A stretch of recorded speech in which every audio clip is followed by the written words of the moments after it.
Hey, good morning. What's going on, player? All right, Antonio, how you guys doing? Fantastic. Had to clear my throat for a second.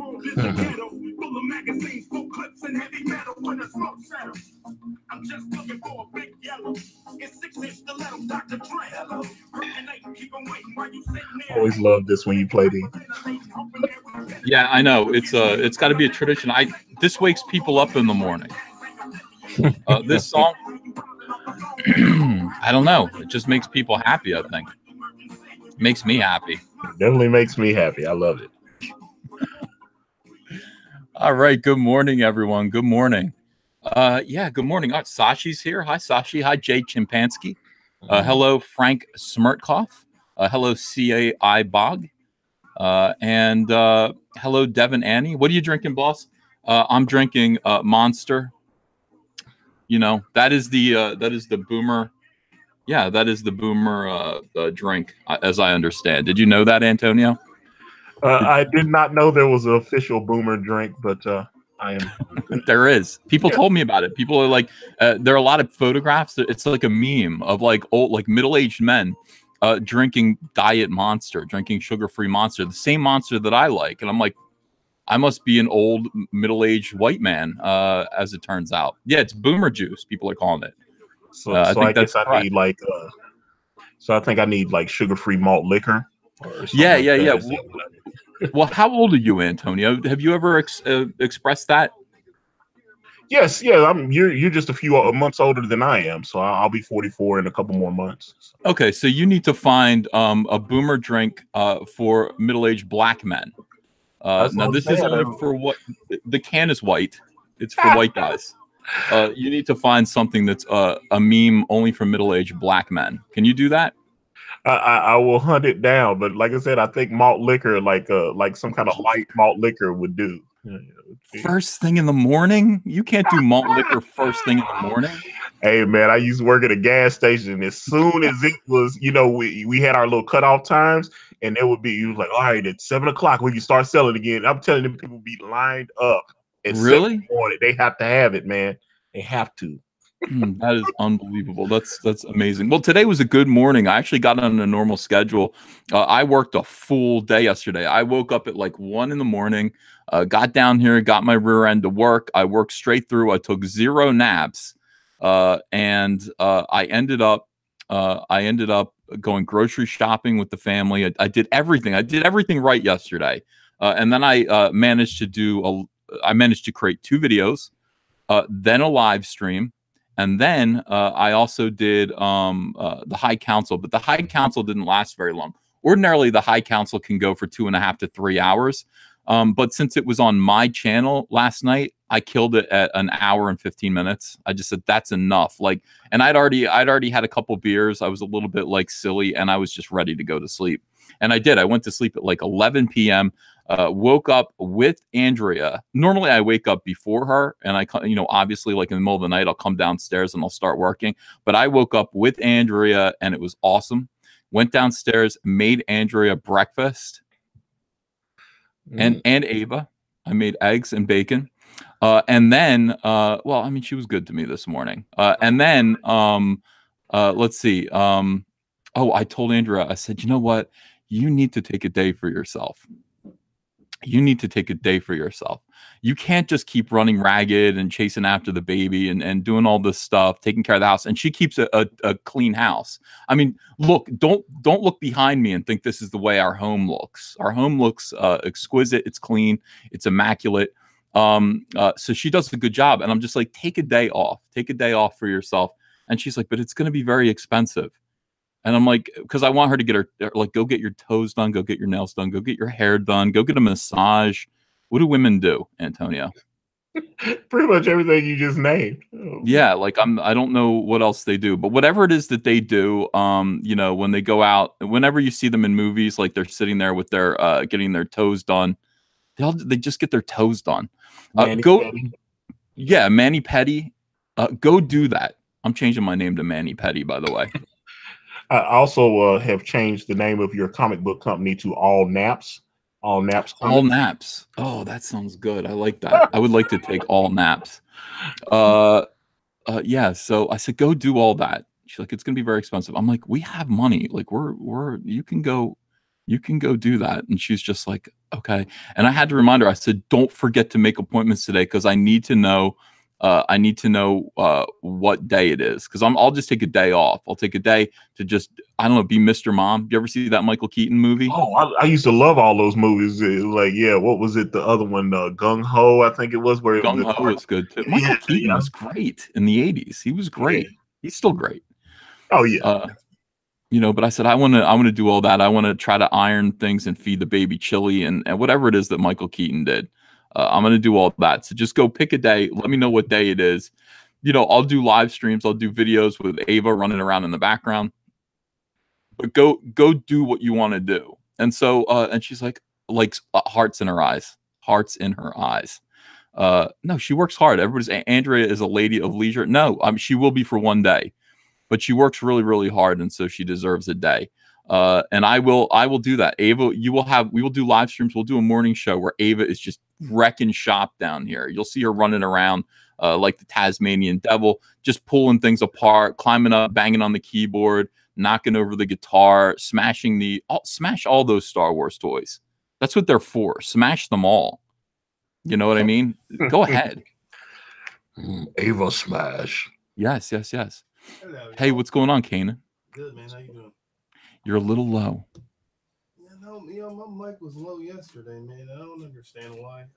I don't know what. You got to upgrade the technology, man. You're too quiet. You sound like you're in my crawl space, and like you're like, help me, I'm in the walls.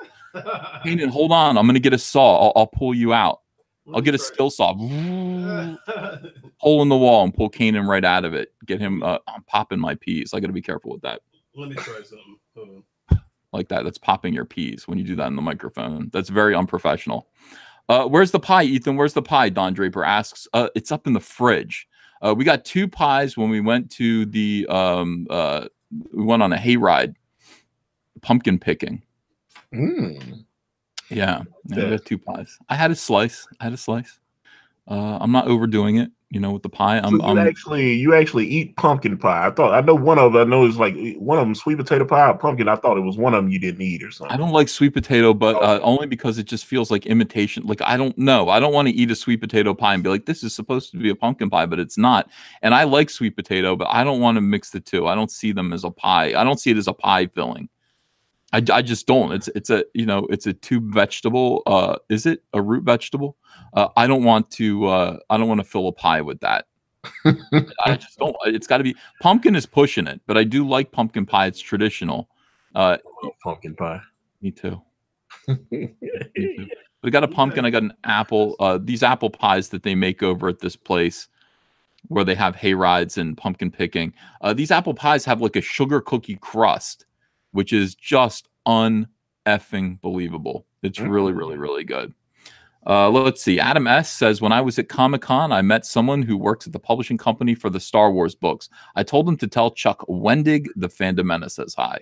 Always say hi to Chuck Wendig. Always. That is, whenever you get a chance, tell Chuck Wendig hi and tell him to calm down. It's going to be okay. Midterms are coming up in like less than a month. Midterm elections. Oh, yeah. It's been all over. Oh, my gosh. Oh, either way, it's going to be terrible. Either way these midterms go, it's going to be terrible. I was talking to Andrea about this. Kanan, look. Kanan, are you still there? Yeah, I'm still there. Can you hear me at all? No. We can. It's like low, but we're like, Man, I don't know. It's like we've contacted you on the other side. Seriously, you're coming through my Ouija board hat loud and clear. like poltergeist. It's like we're yeah. talking through the TV. I don't know, man. I'm like trying to fool my insight. Let me turn you up. You know, I'm able to do that. I have a console here. I've used it to turn Nerd Wonder down quite a few times. Let me turn you up. Testing 1, 2, 3. Can you hear me? Yeah, I can hear you. You're a little better. I turned you all the way up in comparison to us, and maybe that'll be good. All right. So what the hell was I saying just now? Oh yeah, the midterm elections. Yes. So Democrats need 24 seats to take back the House from Republicans, and that seems likely. They're saying they could get up to 40 seats and take control of the House. I was explaining this to Andrew. I was like, if they do that, if they're able to do that, they're going to impeach the president. And she's like, for what? I'm like, high crimes and misdemeanors. That's a vague. You can say that that's anything. Rubbing you the wrong way, you can impeach your president for absolutely anything. And also, they'll start tightening the purse string. So for the wall, forget about it. The wall ain't happening. Damn it! I wanted that wall. You wanted the wall? I did want the wall. I wanted Pink Floyd the wall. Yeah. I wanted the wall just because it sounded fun. Like he's like, it's going to be a big, beautiful wall, and all these images of like golden walls with Trump's name on it. You know, I was like, yes, that's where my vote is going. I want a wall, and I'm not getting the wall. And I already said, I said on November 10th, if he does not make the wall, if he does not build the wall, he has failed as a president. I may have been pushing it. That might have been harsh. So did he fail to you since he's not going to get so far he's a failure as a president. Where is my wall? That's all I wanted. I voted for the wall. I was promised a wall. It's not even about, you know what? It's not even about, hey, illegal immigration necessarily. I mean, it is, but it isn't. Mostly it's just like this concrete structure, this structure that represents something that we did together. We voted to build a structure. And for some reason, I like that. So I think it's cool. You just like, I just wanted to see if he was going to be able to do it. Yeah. I'll go down and watch. Like I was going to do a live stream watching the wall get built. I would go down there and I would like live. Let's see these people, put these people to work. Just get some people out there, blue collar workers building that wall for America.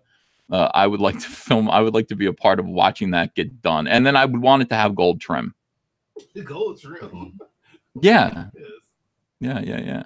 But yeah, the Mexico was going to pay for it. I guess Mexico hasn't paid for it yet. It says I go my. That is true. Devilish Boredom says still can barely hear Kanan. Well, yeah, Kanan. I don't know, man. I'd have to probably reset my computer. I don't understand why it's doing that. I don't understand. Yeah, turn your microphone around or something. I mean, well, I had to turn my mic off. I'm actually trying to use the computer's mic because my other mic didn't work. So. All right, so let's begin our show. Let's talk about what's coming out. A lot of stuff is happening. A lot. First of all, and I've already talked about this to death. I guess I'm going to have to talk about it more. James Gunn is doing the script. He's writing a screenplay for Suicide Squad 2. These are two unnecessary things. These are two things that don't need to exist in entertainment. James Gunn does not need to exist in entertainment, and Suicide Squad 2 does not need to exist in entertainment. I'm shocked, frankly, that they are making this movie. I don't know why they're making it. Do you guys? I mean, I guess it made money. It did, and it won an Academy Award for what, costumes or something. So did it really? Yeah, it did win an Academy. It won one. I thought it was for best costume design or something, or makeup. It won one, and everybody's like, "Oh, it won an Academy Award," and I was like, "That okay, man." Yeah, I mean, sort of, right? All right, so that's happening. I'm gonna follow that story. Dave Bautista has come out of the blue, and he's saying, oh my God, like, James Gunn, I will follow you to the edges of hell, and I want to be in Suicide Squad 2. Will somebody please tell Dave Bautista he was barely in Guardians of the Galaxy? Like, they just needed a big chunk. Like, you're not a Dave. You're not an actor. They can replace you with any assorted chunk, and that would be fine. You're not an actor. You probably do not belong in you know, in this movie. But good for you for latching on to James Gunn. You took a gamble. If he is the director, and right now he's just the screenwriter, but they're talking about possibly letting him direct this movie as well.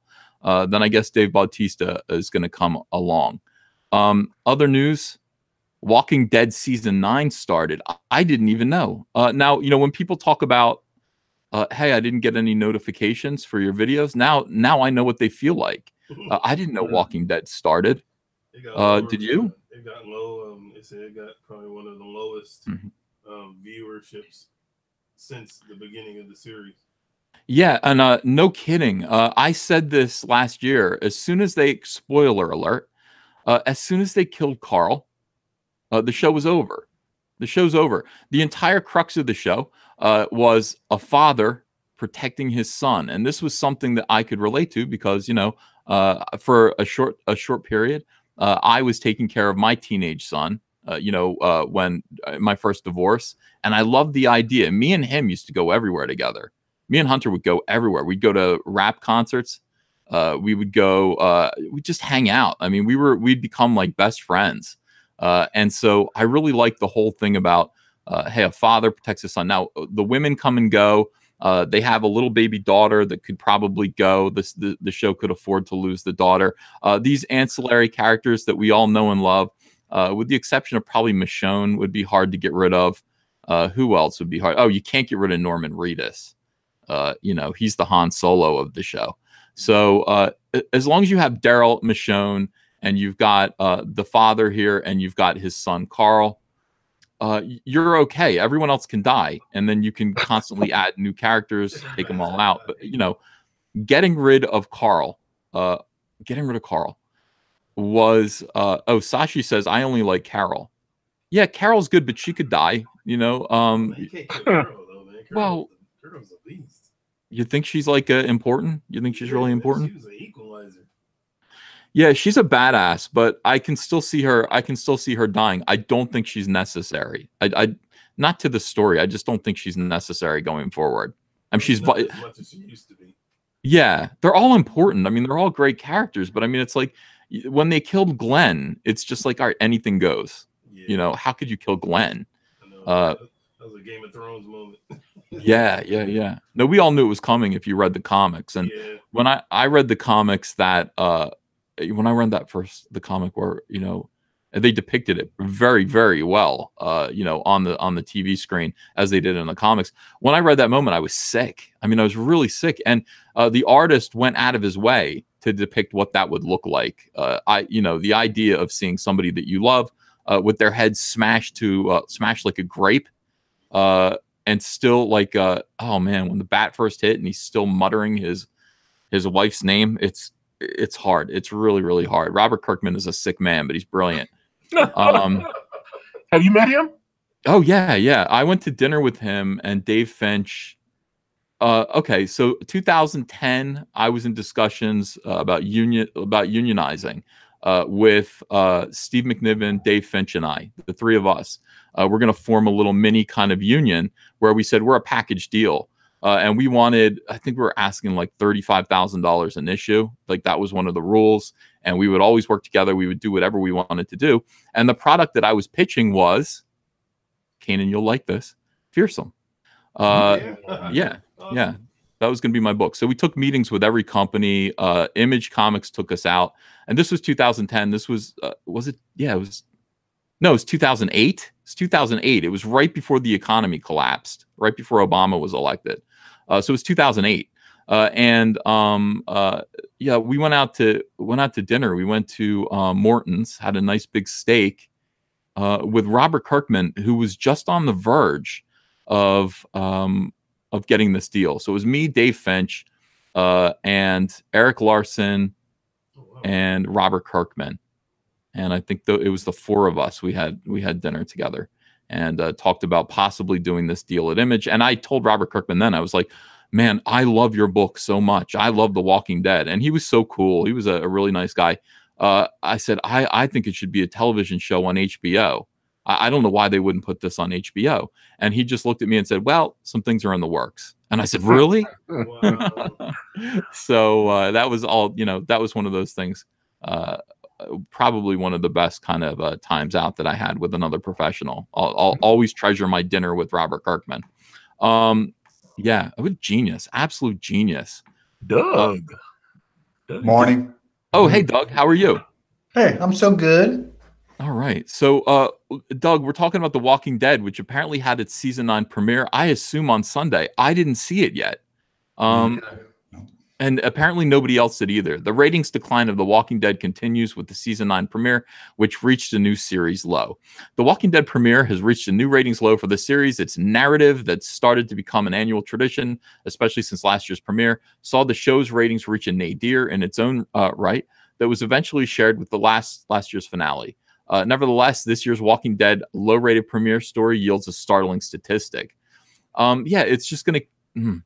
Here's the thing about The Walking Dead, Doug, that I'm sure you agree with. Yeah. You only need to watch the premiere, and you need to watch the mid-season finale. Then you need to watch the mid-season premiere, and then you need to watch the finale.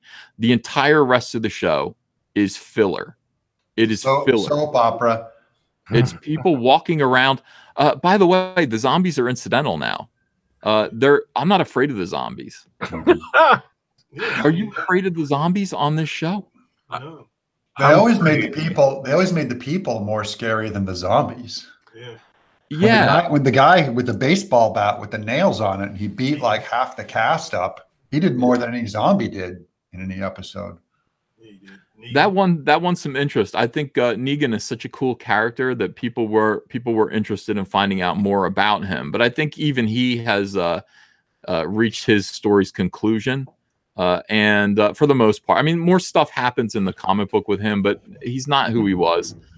And at this point, you know, even the comic book, I believe, I don't know, I haven't read it. I'm way behind, but killing Carl was the death of the show. When they killed Carl, they killed the show. It's as simple as that. I think that's probably why the actor, he may have not said it, but you know, considering the reason why why he was fired, pretty much, Carl, that I think that's why Rick's character or the actor is like, I'm kind of done. Well, it was stupid getting rid of him. He like the father and son relationship was the heart of the show, and he was going to be the future. I mean, Carl. Here's what was interesting about Carl. What is it like to grow up amongst all this? Like, Carl was just a little boy. What does it mean to reach adulthood in this world? How would Carl be different from his father? And that was a story that everybody was kind of, I think, you know, anticipating, looking at carefully. And then, yeah, there's just, and I didn't even like him. The other thing was Carl was a pain in the ass. And his death was annoying. Just die already. That kid was an annoying kid. And then, like, right when he was about to die, suddenly he's writing letters to everybody. He's like, "Dear Father, I hope that blah, blah, blah, blah." So his death took forever. It took 2 episodes for him to just die. Shove it. Just stop it. Stop telling people what to do, Carl. Just close your eyes and go into the light. Stop writing letters to Negan. Him and Negan's relationship got really weird to me. It was like really odd. Like he thought like it was his son or something. Oh, yeah. That was weird. Ethan? Yes. For the sake of the show, according to the chat, this is driving them crazy because they can't hear Kanan. So perhaps me, you, and Doug can talk, and Kanan can draw. I'm not trying to be funny. Nobody can hear you. So I'm like, but they can like maybe put him on the screen so that they can watch him draw, and then we can talk. Okay, I would do that, Fine, except I'll I'm be silent. Fine.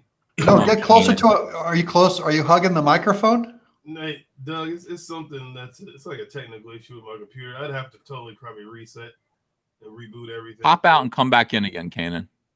Yeah, literally, it's driving everybody crazy. You haven't jacked all the way up on the little control board. Everyone's upset. Everyone has like seriously, everyone in the chat is upset. Kanan did nothing wrong, but we can't hear him. Kanan is good, but we can't hear Kanan. If you want to, man, I can just be the draw. I can just draw. I mean, well, you can draw, but we're gonna do the articles first, and then we'll get back to the chat. Like, I want to do the I'll be on mute and stuff. So the news.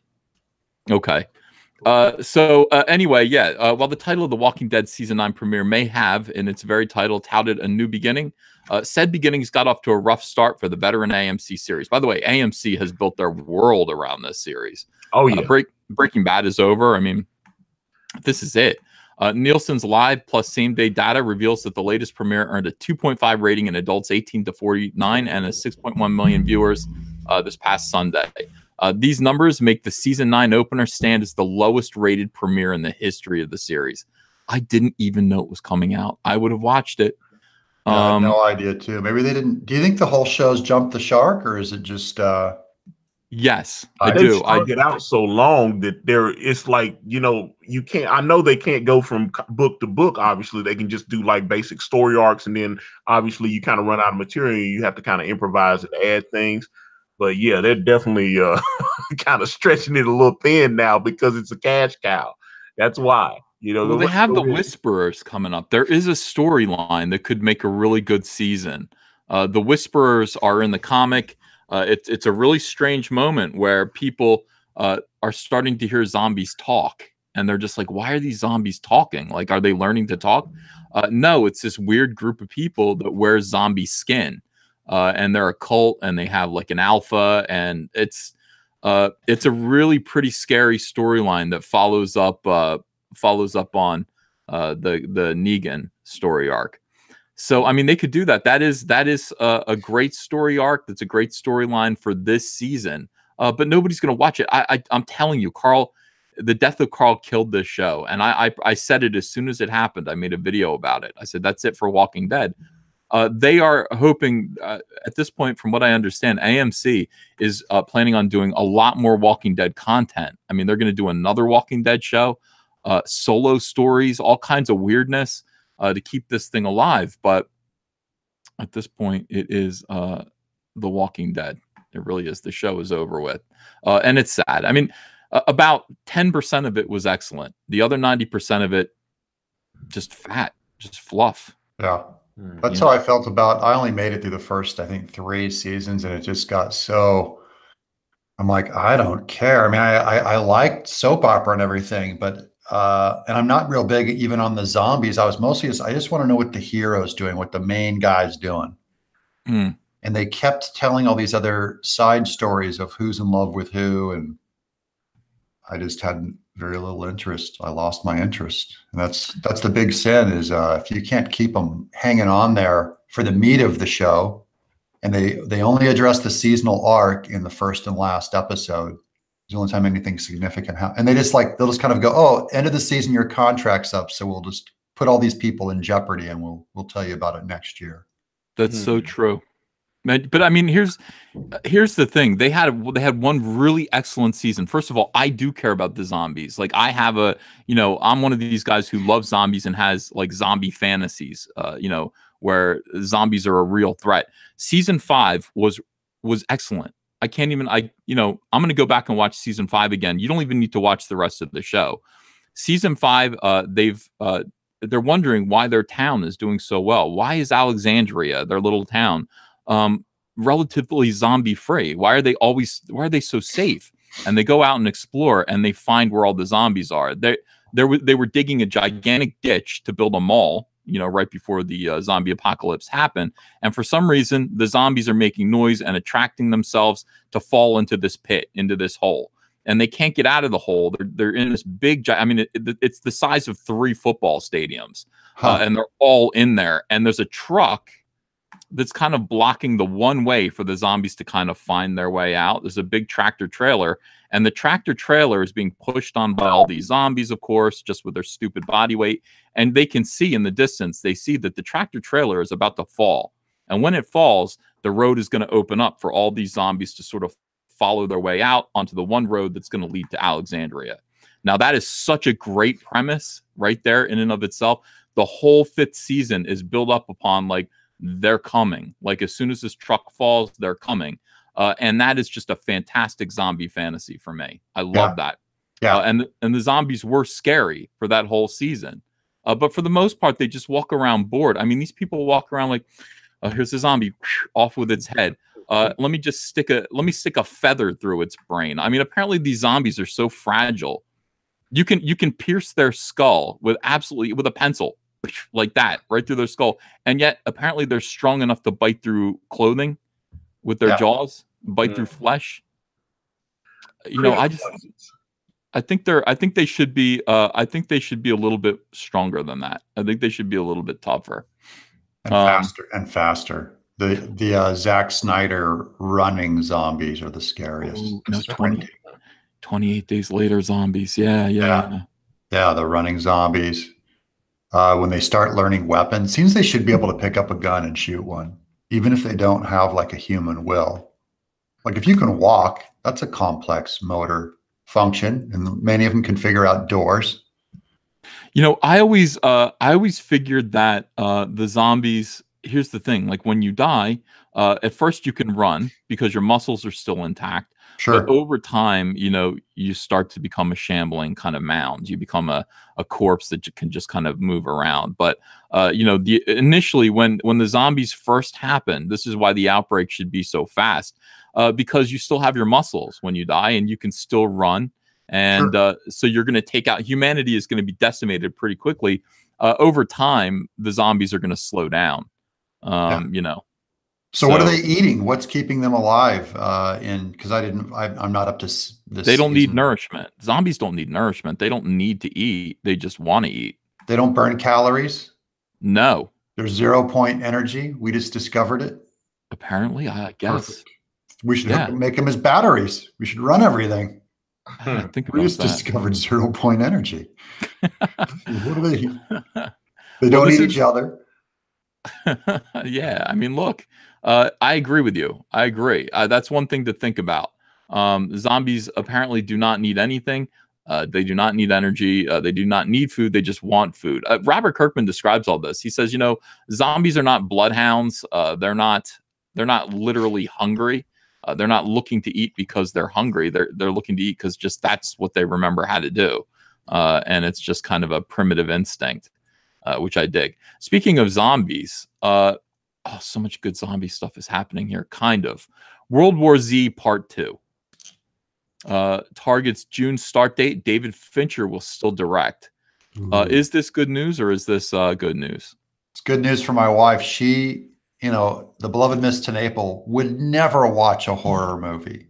And she's watched World War Z probably 5 times. She absolutely loves it and is tickled by it. So Brad Pitt, the zombies aren't too gross out. She has a blast. We've all watched that movie. So if they do the same thing again, it'd be great.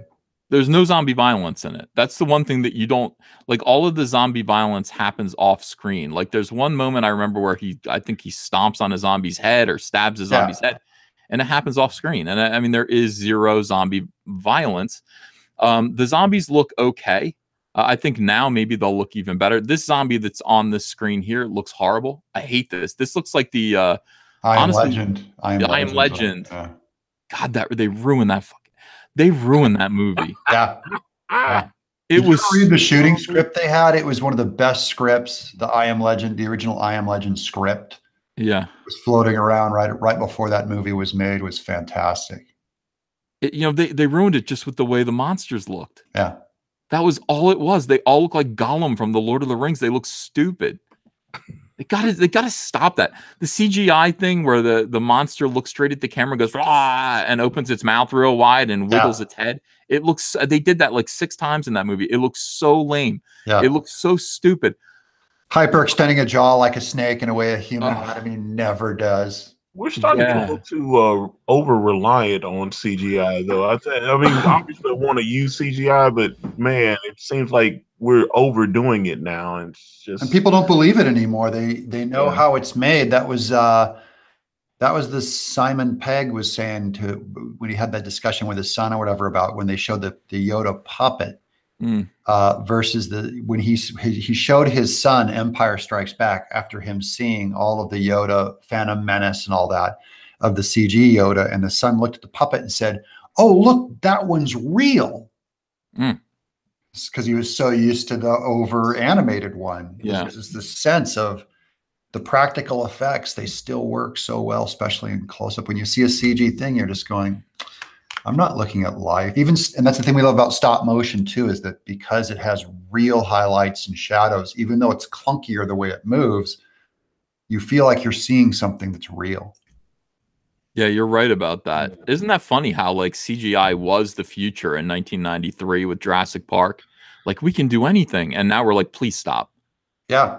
Please Yeah, stop. well, and Jurassic Park, I don't know if there's been CG that's been better than Jurassic Park, and that was one of the first things that was really using it well.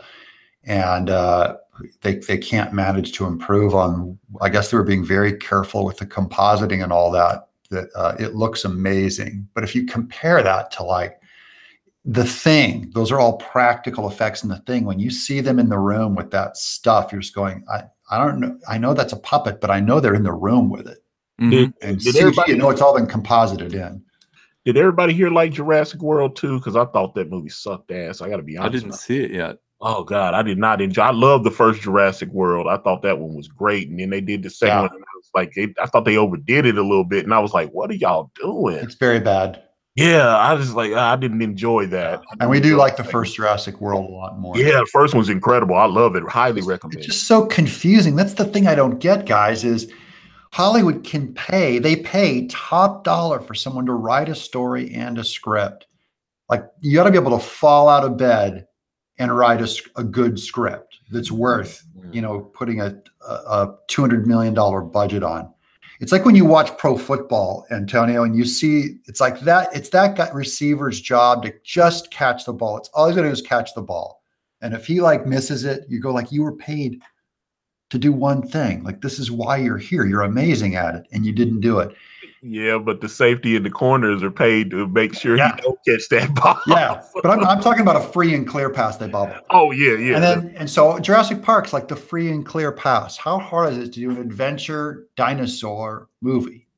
And they make it, the choices they make, especially in that second Jurassic World, it is so awful. I'm just going like, who wrote this? And you got paid like probably $1.5 million to write this thing. Yeah, I was excited. Terrible. I was excited to see it. I was like, oh man, the first one was so good. And then I was like, wah, wah.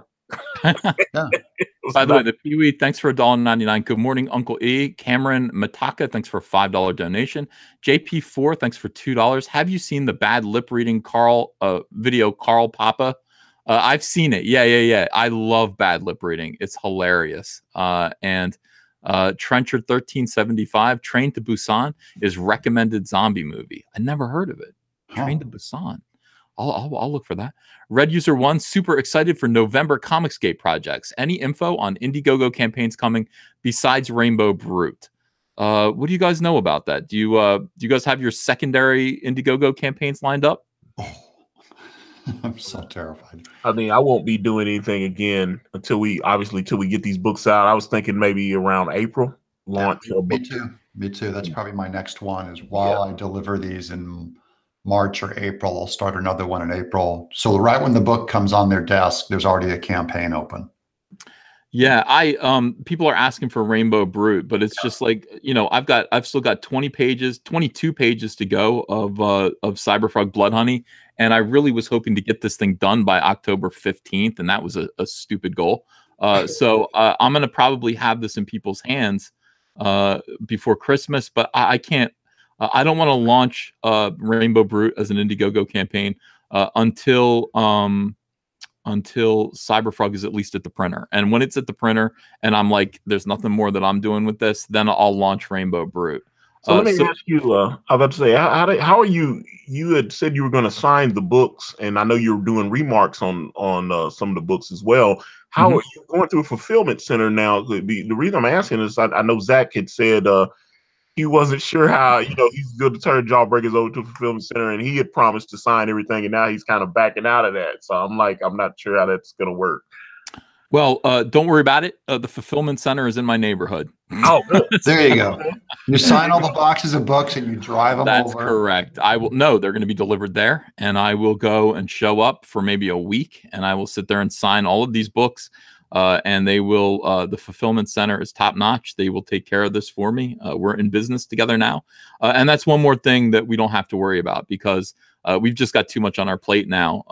The idea of spending a month trying to fulfill these things ourselves isn't going to work out. We made so much money with this campaign that we don't mind spreading it around a little bit. We're not greedy.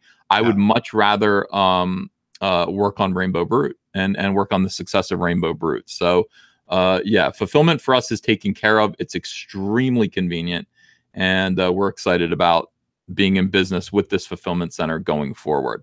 Yeah, and that'll keep you drawn at the table instead of running your own little, shipping studio like the rest of us have to do. That was the initial idea, though. The initial idea was that we were very humble about this. And when we went into this, we were like, look, if we can make $8,000 at this, that'll pay for, the printing costs. And then all of the money will come on the back end when we, so, we'll do this ourselves. We'll ship from the home. And we thought we could do it. We didn't know that this was going to be the biggest crowdfunded campaign of all time. Yeah. So that having been said, we do need help. Obviously, we're going to do more of these. We want to kind of keep going, keep Cyberfrog moving, keep Rainbow Brute coming out. We're talking about the next campaign for us after Rainbow Brute is going to be Fearsome. It's the next book that we're going to do. I'm going to only be drawing Cyberfrog, but I'm going to help move along this project called Fearsome. Right now, Chuck Dixon is going to be the writer. He says he can do it in January. And we have Kanan White, to do the artwork. I'll contribute covers. I'll help with designs. Kanan's been turning in designs for Fearsome. Nice. Yeah, I've been looking at them. They look okay. They're almost there. They're almost where I did kind of an initial sketch, and he kind of built on it from there once he heard what the whole idea behind the character was. So yeah, we'll come up with something. We'll make that happen. I love the idea of creating things like Stan Lee and then letting other creators come in and fill in the blanks. I think that's a good way to move forward. So let's see. Jay Taylor, thanks for $2. CG became a low effort crutch, which causes fatigue. Oh, I thought he meant Comicsgate. He means computer generated. Computer generated, yeah. I was like, oh my God, this is anything but low effort. Junior Ruiz, thanks for $2. Back Gusto, early to rise on Indiegogo. Pinto Power LLC, thanks for $2.99. Josh Howard's Indiegogo, not fully funded, 10 days. And let's see. Days of Clarity says, are you and Zach swapping notes regarding fulfillment? Nope. As I said, I don't have to worry about it at all. It's been taken out of my hands. At this point, it's let's get Rainbow Brute going. Let's get Cyberfrog Wrecked Planet going. And I'm not going to waste any of my time packing up boxes and sending them out to people. It's just too much. I'm much more effective running this YouTube channel and creating projects. Yep. So that's what I will be doing. Thank you for that stuff. All right, let's go back to World War Z real quick. I almost liked this movie, guys. I almost liked World War Z. I know that women liked it because Brad Pitt was in it. That's right. Protecting a family. It's like their dream. It is their dream, isn't it? Yeah, he's great. What is this? It's funny that you mentioned that movie. Kanan knows Max Brooks. They worked together on the Harlem Hellfighters. Oh, cool. Yeah. I know Will Smith bought that book. They're developing that. I think it's going to be on the History Channel. So yeah. Yeah. Kanan knows a few of these Hollywood types. Ooh, Kanan's plugged in. I love that. Yeah. Well, it looks like World War Z 2 may finally be getting underway next year, but don't hold your breath. The sequel has been in development for a handful of years now, and it's had a very difficult road in terms of actually getting cameras rolling. World War Z 2 has been delayed several times, and at this point, it's tough to get going. Get excited until the ball is good and truly rolling. However, producers Dee Dee Gardner and Jeremy Kleiner have offered an optimistic update about the status of the project. Is this coming out or not? We're going to start shooting in June. That gives them a full 8 months to prepare for shooting. That's another full 8 months where something could go wrong. Oh, so Seven and Gone Girl director David Fincher came on board the sequel last year, and that seemed to light a fire where one previously didn't exist. However, his commitments on Netflix's Mindhunter season 2 got in the way of filming. Have you guys watched Mindhunter? Is it good? Yeah, that actually is a good show. That show's incredible. Actually, I enjoyed it. Yeah. Yeah, a lot of people, I've heard people tell me that was worth watching. If David Fincher's doing it, it's got to be pretty great. According to Gardner, Fincher is still on board, and yes, Brad Pitt still intends to reprise his role from the first movie. That should be it. That should be a layup. Just get it done now. Yeah. No, they need to hire, like when the guys have those contract disputes and they just hire a guy that kind of looks like Brad Pitt. They should do that and put the movie out. It was like not Straight to Brad Blu-ray. Straight to Blu-ray. Yeah, exactly. Well, when I was in San Diego Comic-Con, it was like 2007. I was meeting with these Fox. What was the studio that did 28 weeks and 28 days later? It's Fox something or other. It was just like a more aggressive Danny Boyle thing. Yeah. Yeah. He had his own kind of imprint, and it was called Fox something or other. And I was talking to people from that, and they said, "Yeah." I was expressing my enthusiasm for those two movies, and I said, when are you going to do 28 months later? And they said, we're doing that now. It's underway, but it's going to be called 28 years later. And they're like, it's going to start. The way it's going to work is it's going to start at 28 months later, and then we're going to advance to 28 years later. So it's going to be this weird project. They're like, it's underway right now. I mean, it's going to happen, and it didn't happen. I mean, it's 11 years later, and where is my sequel? Where's my threequel to the 28 Days series, which is my favorite? My God. Well, even Brad Pitt had World War Z forever before they got the movie made. They had that was languishing. I remember him buying the rights way before that movie was done, like 4 or 5 years before it came out, probably 10 years, like when it first got published. JT Brawl in the chat says it's Fox Atomic. That is correct. I believe it was called Fox Atomic, and they were there are times where you just go, why can't you get this done? If you have David Fincher and you have Brad Pitt and you have a movie franchise that is a guaranteed moneymaker, why? What's the question? Get to work right now. But nobody listens to me, Doug. I'm not. It's the script sucks. It's because the script sucks. And this goes back to all of our stuff about what's it take for a writer he's been doing this his whole life. So maybe it's the execs are screwing up. Maybe it's not the writer's fault, but someone's can't do their job. If I came to you, Ethan, and said, "Hey, here's here's $250,000, draw a comic book." You know how to draw a comic book. It's what you've been doing for 30 years. Yeah. That's like, where's the writer who can do that? It's so many of these scripts are terrible. Like these sequels are horrible. Yeah. Unwatchable. Terrible story. No one cares. Writers. Yeah, pain in the ass. Now I'm frustrated with that. Well, by the way, Rambo 5 officially has a title. Rambo 5 is coming out, titled Last Blood. Blood. That's good. I keep hearing Stallone is in incredible shape too, and I'm sitting there going, he's like 71 or something. He's like steroids haven't taken him out. That's amazing. Yeah, he's definitely. I mean, he was going. When was it? A couple years ago, he was going to Australia, and he had that stuff in his bag, and they caught him. Yeah, it's just like, oh man, I saw him in person. I had cigars with Drew McWeeny in Hollywood. And Stallone walks in having a cigar, and he comes up to our table saying hi to everybody. And he turned his back to me, and I couldn't stop staring at his arms. Just first of all, leathery old 70-year-old skin, but just giant muscles made of iron under it. He just looked like a monster still. Isn't he really short though? Yeah, I heard he was short. He's short, but just you see him up close, and I'm telling you, you see the muscles on that guy. And compared to like Arnold, where he kind of went flabby and saggy, and looks old, it's like Stallone doesn't look that way up close. Well, I guess my question first and foremost will be, why is he dressed in this picture? Why is he dressed like Hank Williams Sr.? I don't know. I don't know. Is that part of the story, or is this just? I'm a cowboy.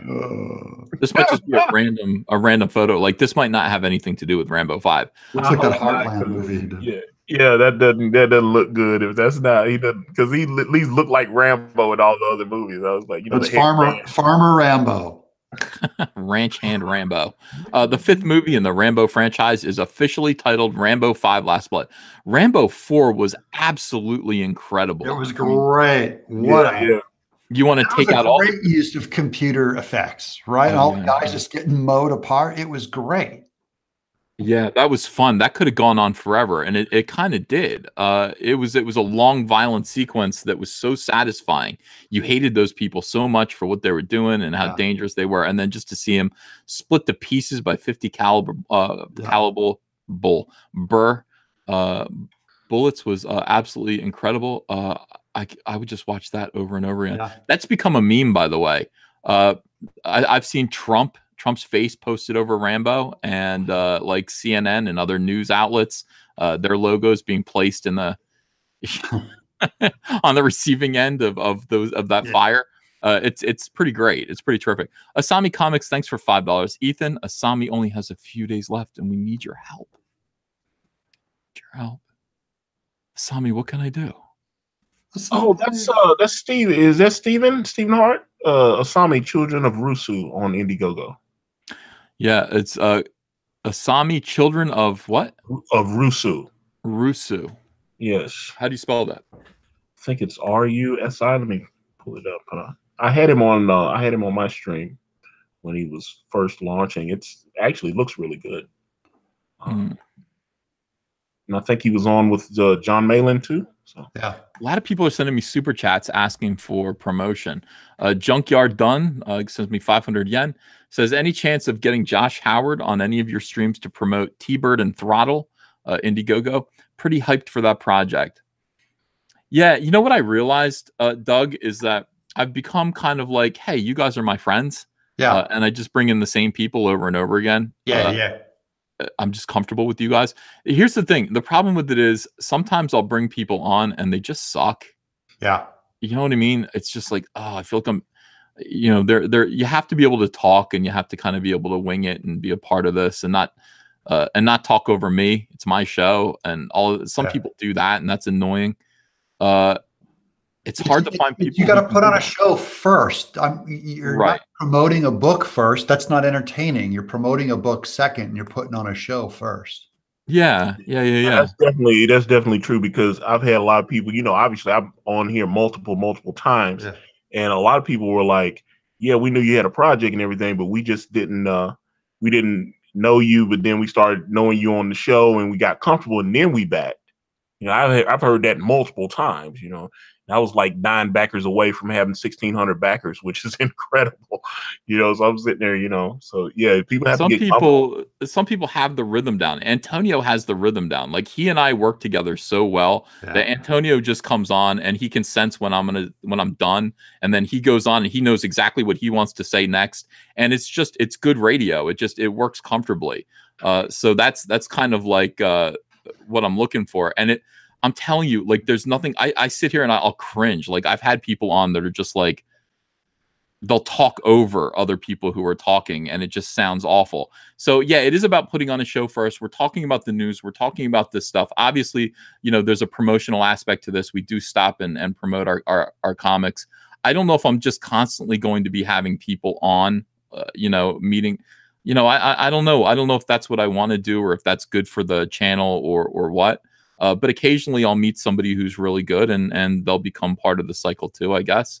Yeah. I don't know. How do I do that? Your rants are best, because that's what put you on the map, not your guests. And so you look at your analytics, and if you look at, because I'll organize these amazing shows with amazing guests, and it'll just go beep, like little tiny. I'm going like, guys, this is like the money. And then I'll bring on one stupid Nasser show, we'll just goof around and just talk. We'll just like meander, and it'll get like, twice as many hits. So what are you going to do? Yeah, because I will say, like, I've gotten multiple complaints from people when they message me, and they go, when you guys have those big panels and there's like 10 people on there, it's too much. It's too many people in there. You got some people just sitting back and not really saying much, and it's like you can't really, you just kind of need to have about 4 or 5 people max, and just kind of streamline it. But he's like, hey, put 10 people on there, and everybody's trying to jump in and say little weird stuff and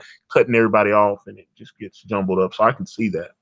I don't know. What I might do is I might just kind of bring on one person. try one person at a time. And it's like the thing is, like, if you don't get called back, don't take it personally. I don't know.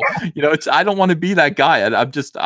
I want to be liked right now. I don't want people to be seriously. like, No, you kept it 100 with me, Ethan. When I first came on, you was like, I'm gonna bring you on. If it don't work out, hey. Okay, man, and I just went with it, and obviously I'm still here. But the thing about you though, Antonio, is I knew you were going to work out because I just had to make sure you and I could be friends. But I knew you were going to work out because you already had your YouTube channel, and so if you've got a YouTube channel that you're already doing every single day, and you're like, hey, you're actually filming. I say this over and over again, but you making gumbo and talking about watching Comicsgate and talking about how you feel about comics. Was extremely compelling. It was extremely entertaining, and I wouldn't have found it, but you put my name in it.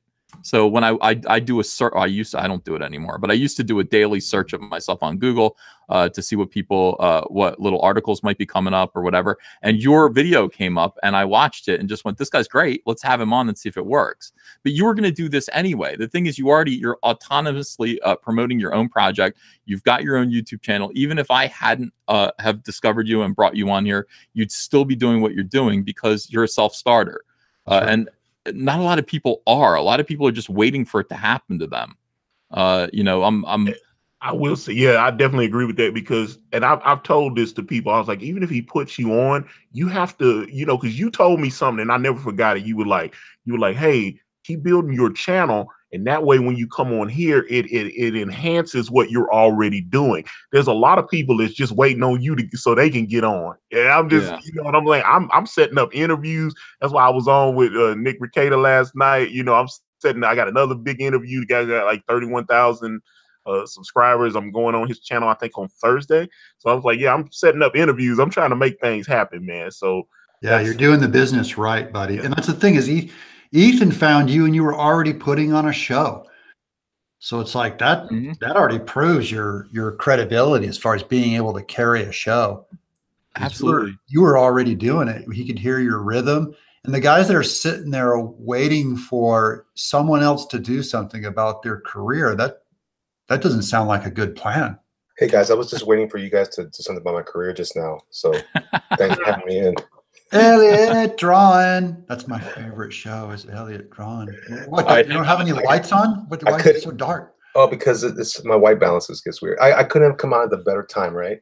Perfect. Yeah. Perfect timing. Elliot's another one, by the way. Elliot, great voice. He's funny and he's entertaining, and he belongs on the show. He's welcome wherever he wants to go.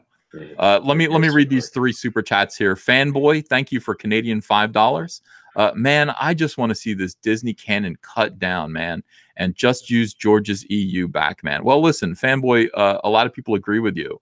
I was talking to Andrea this morning, and she's like, people say that you're not a real Star Wars fan because you don't like the EU or you don't care about it. And I'm like, well, I don't know anything about it because it's irrelevant at this point. It's not being used. Disney Star Wars has completely tossed the EU aside. They call it the Legends universe. They're not using any of it, so it doesn't matter. If they did, if they actually made that stuff canon, real canon again, it would be a big deal. A lot of people feel that way. They want to see the Thrawn storyline used, all of that stuff. That's how to win the fans back, Fanboy. I agree with you. The Disney stuff is crap. It isn't good. And I will never forgive them for destroying the chance to get Leia, Han Solo, and Luke back together again. Never. That was the problem right there. They had one chance. You had one job, and you blew it. You idiots. Vasily app, thank you for 300 rubles. Hello from Russia. Keep up the good work, comrades. Homeland will not forgive you. Or forget you. Not forgive. They won't forgive you either. Well, there's proof that we are Russian bots right there. Thank you, Vasily. Brian the Observer, thanks for $5. Check out the Venture Club #1, available now on Amazon. Paperback and Kindle available. Thanks, Comicsgate, for letting me live a dream. Oh, you're quite welcome, Brian. See, that's a great attitude. Check out his book, The Venture Club, #1. David Todorov, what's your kids' car channel called? Says David Todorov. Are you talking to me? Kids car channel. Kids car channel. Oh, my son. Kids car channel. You can look him up. He's Hunter Van Sciver. I think his name is Hunter Van Sciver, but I could be wrong if he has a different channel name. Could be wrong that you misnamed your son. You can't remember. No, why his name is correct. I don't know if his so many people to keep track of. I don't know if he's got a channel called Badass American Muscle or what. But he is he does have a YouTube channel that he does every now and then. When it Car Mechanics Pro Secrets or something Mechanics Pro Secrets? Oh, did he do that? Did he do Car Mechanics? I thought because I had subscribed. I thought he had kind of pimped your name a little bit. I thought that's good man. Good man. Oh, he did. It's called Mechanic Pro Secrets. Oh, how funny. Oh, that's genius. He's got 275 subs. He's put up 12 videos. So if you want to see what Hunter's about, he's an adult now. With it. Yeah, he was doing. He was like, yeah, he came home and I said he plugged it a little bit. And I went and he put a video up. Then he seemed like he got bored. Yeah, like he's the one who had this whole idea. He told me a long time ago, Dad, you really need to do YouTube videos. He told me this in 2012. And I said, I'm not going to do that. Nobody watches that. He's like, oh, Dad, you know, see, that's the thing. And his voice has rung in my head ever since about that. If you did it back then, you'd have 1 million subscribers. Oh, if I started into this thing. Oh my God. Yeah. Yeah. But my 1 year anniversary is this week, by the way. What? This week, I've been doing YouTube videos for 1 week. It was the same week that I got home from New York City Comic-Con last year and spoke to Comicstorian and Comics Explained. Those guys took me around and encouraged me to start a YouTube channel, and I did. And we are at almost 80,000 subscribers in our first year. Whoa. Which is amazing because Doomcock was on here on the High Council, and he said that it's also his 1 year anniversary, and he has 10,000. So that kind of puts it into perspective for me. This channel has been incredibly successful, and once again, I thank my subscribers every single day. But we're at 79,839 subscribers at this moment. I'm sure now we're going to drop as everyone unsubscribes. Just drop like a stone. They put you in your place. Keep them humble, people. Keep them humble. Oh, I'm humble. Let them blow up on you. Oh, I should stop sharing. I'm showing my screenshot here. Create BMC. Thanks for $4.99. Good morning, all. Hey, Asami only has 16 days left. Can you get him on here so we can get a brother funded? I'd hate to see that one go under. A lot of people concerned about Asami. You know, I had guys like begging to get on my show because they had a book, Lone Wolf, on Indiegogo. Just great guys, and they just kept hitting me up. I'm like, yeah, I'll bring you on the show. And then the one guy said the magic words. He goes, I can play the banjo, because he knows I always have live music on. I said, I saw that guy on your show. Yeah, and that day I had those guys on, and we raised them a good couple $100. Like they went up by about a third, and they're just asking for a low raise. And he went on, played the banjo. Just he'll come on anytime now because I'm your banjo guy. Like that was an inside angle, because I don't like the guys that like, I'm not here just to sell your books, or maybe they sound kind of boring, but then they come up with something and they sound really interesting, and then I'll put them on and I'll sell their book kind of as payment. I'm like, here, check this guy's book out. Absolutely. But it was the banjo that got me. Yeah, that's a good gimmick. That is a good gimmick. All right, let's check out another article here. A lot of people have, why does this keep happening to me? These ads. A lot of people have been asking me about this, and they wanted me to talk about it. Click. That's all right. Total clickbait. Look at that. Yeah. You know, there's not much to this. Hang on. Let me. Oh, you think? Yeah. Todd isn't really. Here's the thing. Todd has been talking about doing his own Spawn movie for quite a while. He wants to direct it. Yeah. I don't blame him. Well, I mean, do people want to see Spawn still or no? What do you think? I like Todd. I'm not. Yeah, I like him too. Spawn is okay, I guess. I mean, it depends on his execution. Is he a good director? I don't know. Well, was Frank Miller a good director? Yeah. No, he wasn't. No. He wasn't. It was that. Yeah. Zack Snyder was the Frank Miller director.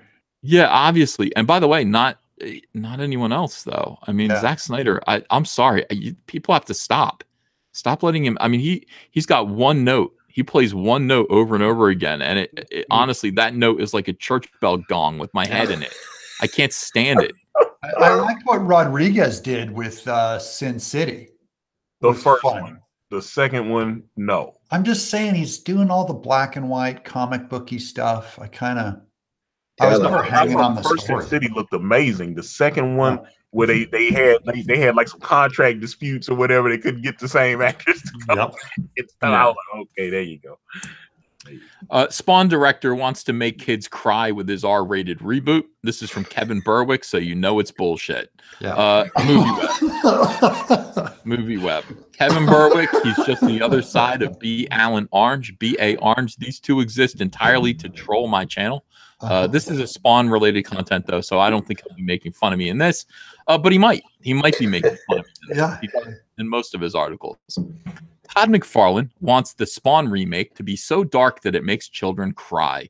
McFarlane was in attendance at this weekend's NYCC. By the way, if that's what you want, Todd, I hear James Gunn is looking for work.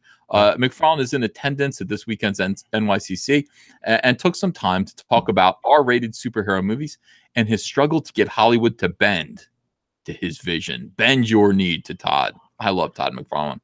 Bow to Todd. I would. I think Todd is like the only real. Todd McFarlane is I think he's my idol at this point when it comes to comic book professionals. Todd McFarlane went through a lot of what I'm going through right now, all through his career, with people who would become the SJWs of today. Calling him names, calling him stupid, telling me he was never going to make it, telling him he didn't know what he was doing.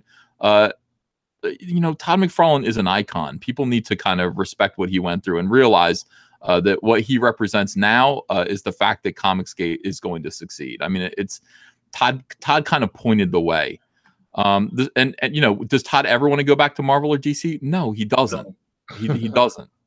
The Spawn creator has been hyping up the remake for well over a year now, announcing the R rating as a badge of honor. Todd McFarlane also created Venom, and this weekend saw the debut of the character's big screen adaptation, which is originally thought to be R rated. Many comic book fans were disappointed in Venom and felt it could have been much darker. Could you please make this movie more painful, more upsetting, more traumatic? It needs to be darker. It needs to hurt me emotionally, and I need to not be able to see it very well on the screen. And faithful to the comics. If it had been an R rating, Todd McFarlane is also in this camp, and he believes that he knows why the movie ended up like it did. McFarlane doesn't want the Spawn reboot to end up in the same boat. He is Canadian. Boat. He had this to say. Here's what I'm trying to get Hollywood to understand, because they still don't quite get it, is what I want to do, a dead serious, scary movie that happens to be a superhero, right? And so they keep tripping into this superhero part, and I wish I could almost take that piece out of it. Todd McFarlane also noted that Venom was teased as an R-rated film before it got labeled as PG-13. However, he always knew that it wasn't going to be as dark as he envisioned. He says, they're not going to go dark in my definition of dark, or Jason Blum's definition of dark, or Greg Nicotero's definition of dark. What is your definition of dark? What do you think, Doug? Dark? Yeah. They mean gritty, taboo violence, bloodbath. I always think of film noir. Film noir? Yeah, that's visually dark. Yeah, that's literally. And you got to recognize for the old Spawn fans, the Billy Kincaid story. I know that got a lot of controversy with it. That little child molester ice cream guy, that guy, that was very controversial. And I mean, if he did something like that, if he touched on that little storyline and how Spawn took care of that thing. Yeah. I thought Todd, he did great work on Spider-Man too. Because Spider-Man was so kind of bland before Todd came in and touched him and put an edge on him. I didn't want Spider-Man to turn into some dark bloodbath or show Spidey's penis, like they did. Well, I never wanted him to go that far, but he brought in a needed edge on Spider-Man. Jeff Bartlett says dark is Doug's fingernails. Oh, that's one version of dark. Hey, let me give you a Todd McFarlane quote real quick. Yeah. This is from he wrote the foreword to my book, Monster Zoo. Really? So shameless self-promotion. You know the Todd father? Man, is there anybody you guys don't know? Yeah. he said that people have said to him, how could a superhero comic dude like you, Todd, be interested in that type of stuff? He's talking about my work. And the answer is quite simple. I'm not a fan of superhero comics. I'm simply a fan of great comics, period. From my perspective, what makes a great comic is also simple to explain. A top-rate story mixed with sensational artwork. That's really the basis of making any important story in our business. Doug TenNapel does both. That is true. Todd knows. Todd knows talent. Todd does know talent. I've always said Doug TenNapel is a genius, and I'm glad that Todd thinks so too. Oh, he totally threw me a bone on that one. That was cool. I almost cried just now. Yeah. I know. That was beautiful. Memento Mori says Memento Mori is leaving. He says I'll resub when Doug is gone. Oh, thanks. Oh my God.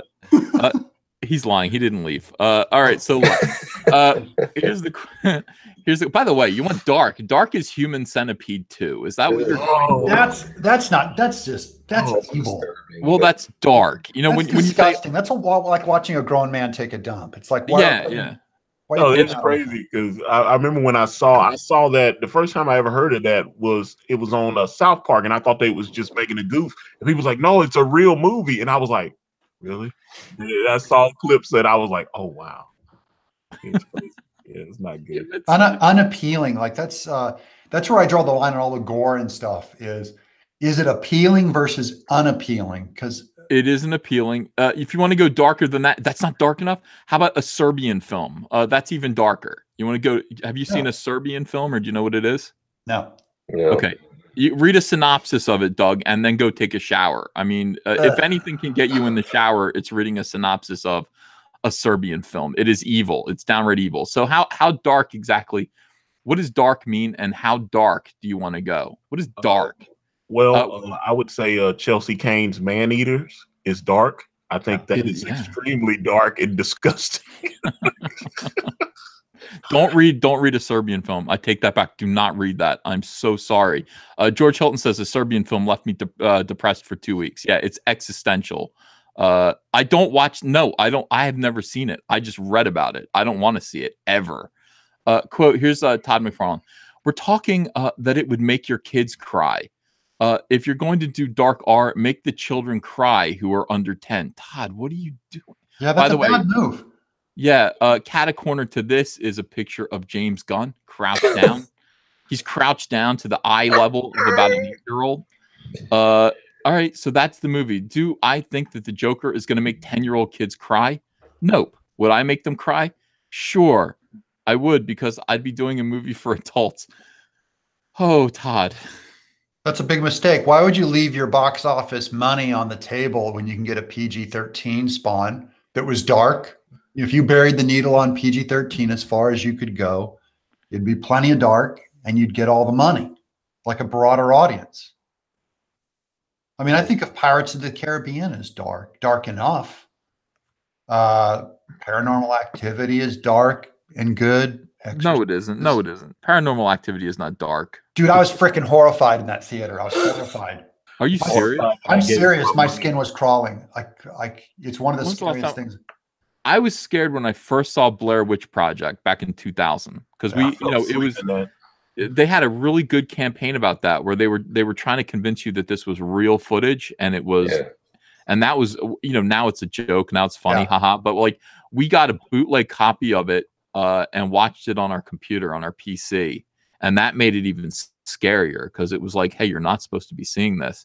And I remember that movie being kind of upsetting, especially the ending. The ending is the only thing that scared me. That last shot bugged me. Yeah. Oh yeah. So there, I mean, but Paranormal Activity seemed kind of phony baloney to me. I don't, maybe I like Ghost. That door moves 4 inches, and my skin just crawled.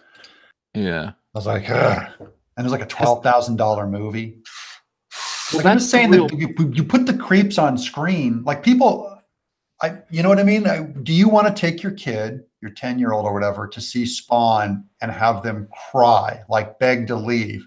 No, because I'd probably be begging to leave. Yeah, this is ill. Like this is, I don't know why Todd is saying this. This is really strange. I think he's just saying, hey, I don't want to do a kiddie movie with Spawn. I want to do an adult movie that I would like as a a creative adult. I don't know why he's bringing 10-year-olds into it though and making them cry. That's creepy. I think he's going for laughs. But yeah, Spawn isn't going to be aimed at children, according to Todd McFarlane. He states that he's not a corporation, has no need to go out and sell T-shirts and hats and all this ancillary stuff. I'm rich, is in other words. To get his movie made the right way. Venom could have been a lot darker and closer to what fans love from comics, but that could have alienated some of Marvel's young fan base.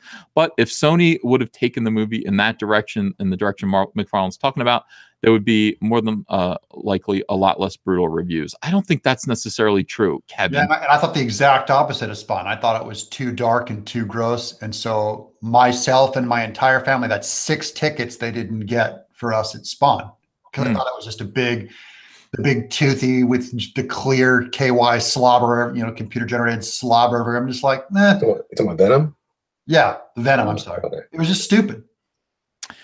Venom opened with record-breaking October box office debut, which could have to do with the PG-13. Then I was wrong. Then I was wrong about it. I was wrong too. I thought it would lose money, but no, it did great. However, will Todd McFarlane's Spawn remake get closer to those numbers? He wants to make a horrifying R-rated film aimed at adults, which takes the superhero idea out of the project. It's a risky bet, but McFarlane has Blumhouse along with Jamie Foxx and Jeremy Renner. I love Jeremy Renner on his side. Let's hope that McFarlane gets to make his dark vision a reality. You can read more of the lengthy interview with Todd McFarlane over at IGN. So if you want to go read what Todd McFarlane has to say about making 10-year-olds cry, it's right over there. I get it. I don't think I need to. Why does Spawn look like a superhero? He's got a big Doctor Strange cape. He's got like the Venom Spider-Man eye band. Yeah. It's like, but he's going, it's not a superhero. No, this is going to be, it's a guy walking around in a cape with a mask on. But it's a horror movie, or? Yeah, it's not. It's.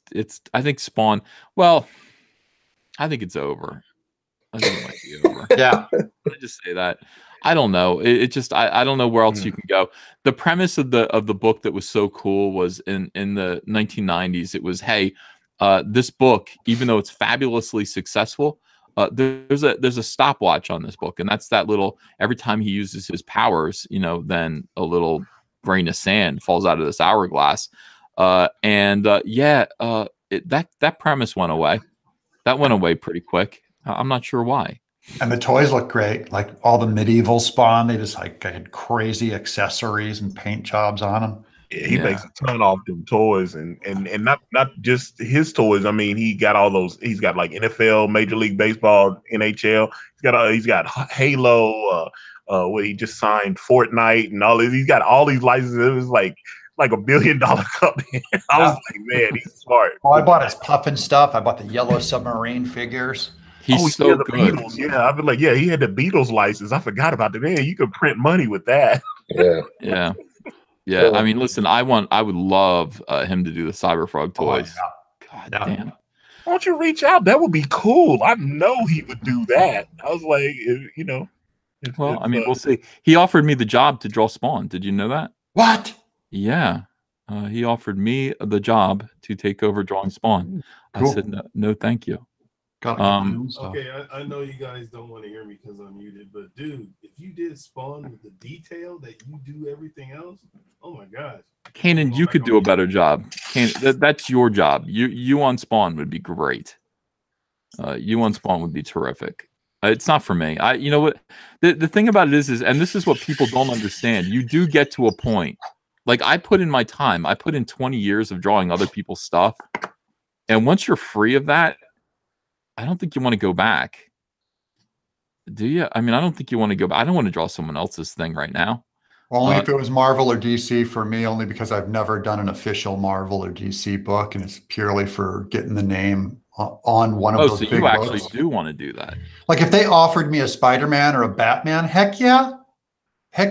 But not forever. I'd do one run, do a run and then a little mini series or something.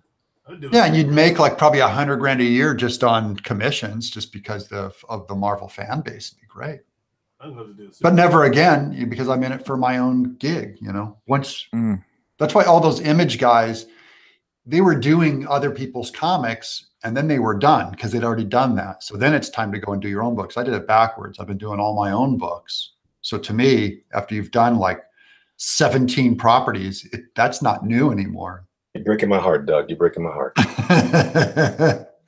No, are you kidding? Look at me. Look at my Twitter. They'll never. DC and Marvel will never ever hire me. I promise you. Well, I don't know about that, but yeah. I'm good friends with John Nee, who's over at Marvel right now, and I had a pitch for him for a project, but I'd rather do my own stuff. It's just funner.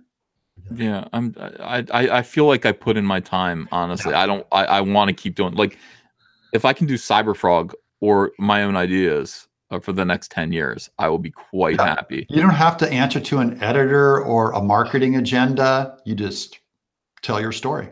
It feels constricting, and right now I feel really free and loose and happy, and it's a whole new thing. I would like to stay like this for a little while, but yeah, that's why the idea of doing Spawn. I mean, it's like, I mean, I like it, but I don't want to draw it. I think Kanan would do a great job. Yeah, Kanan would do a really good job on Spawn.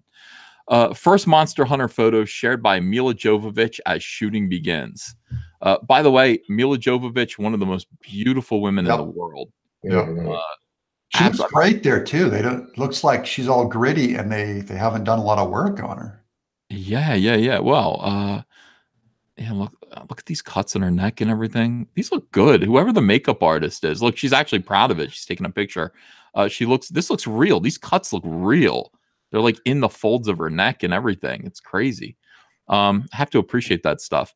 The Monster Hunter. I've never heard of the Monster Hunter, but like I said, I'm a big fan of everything that she did with what was it? My God, why can't I remember?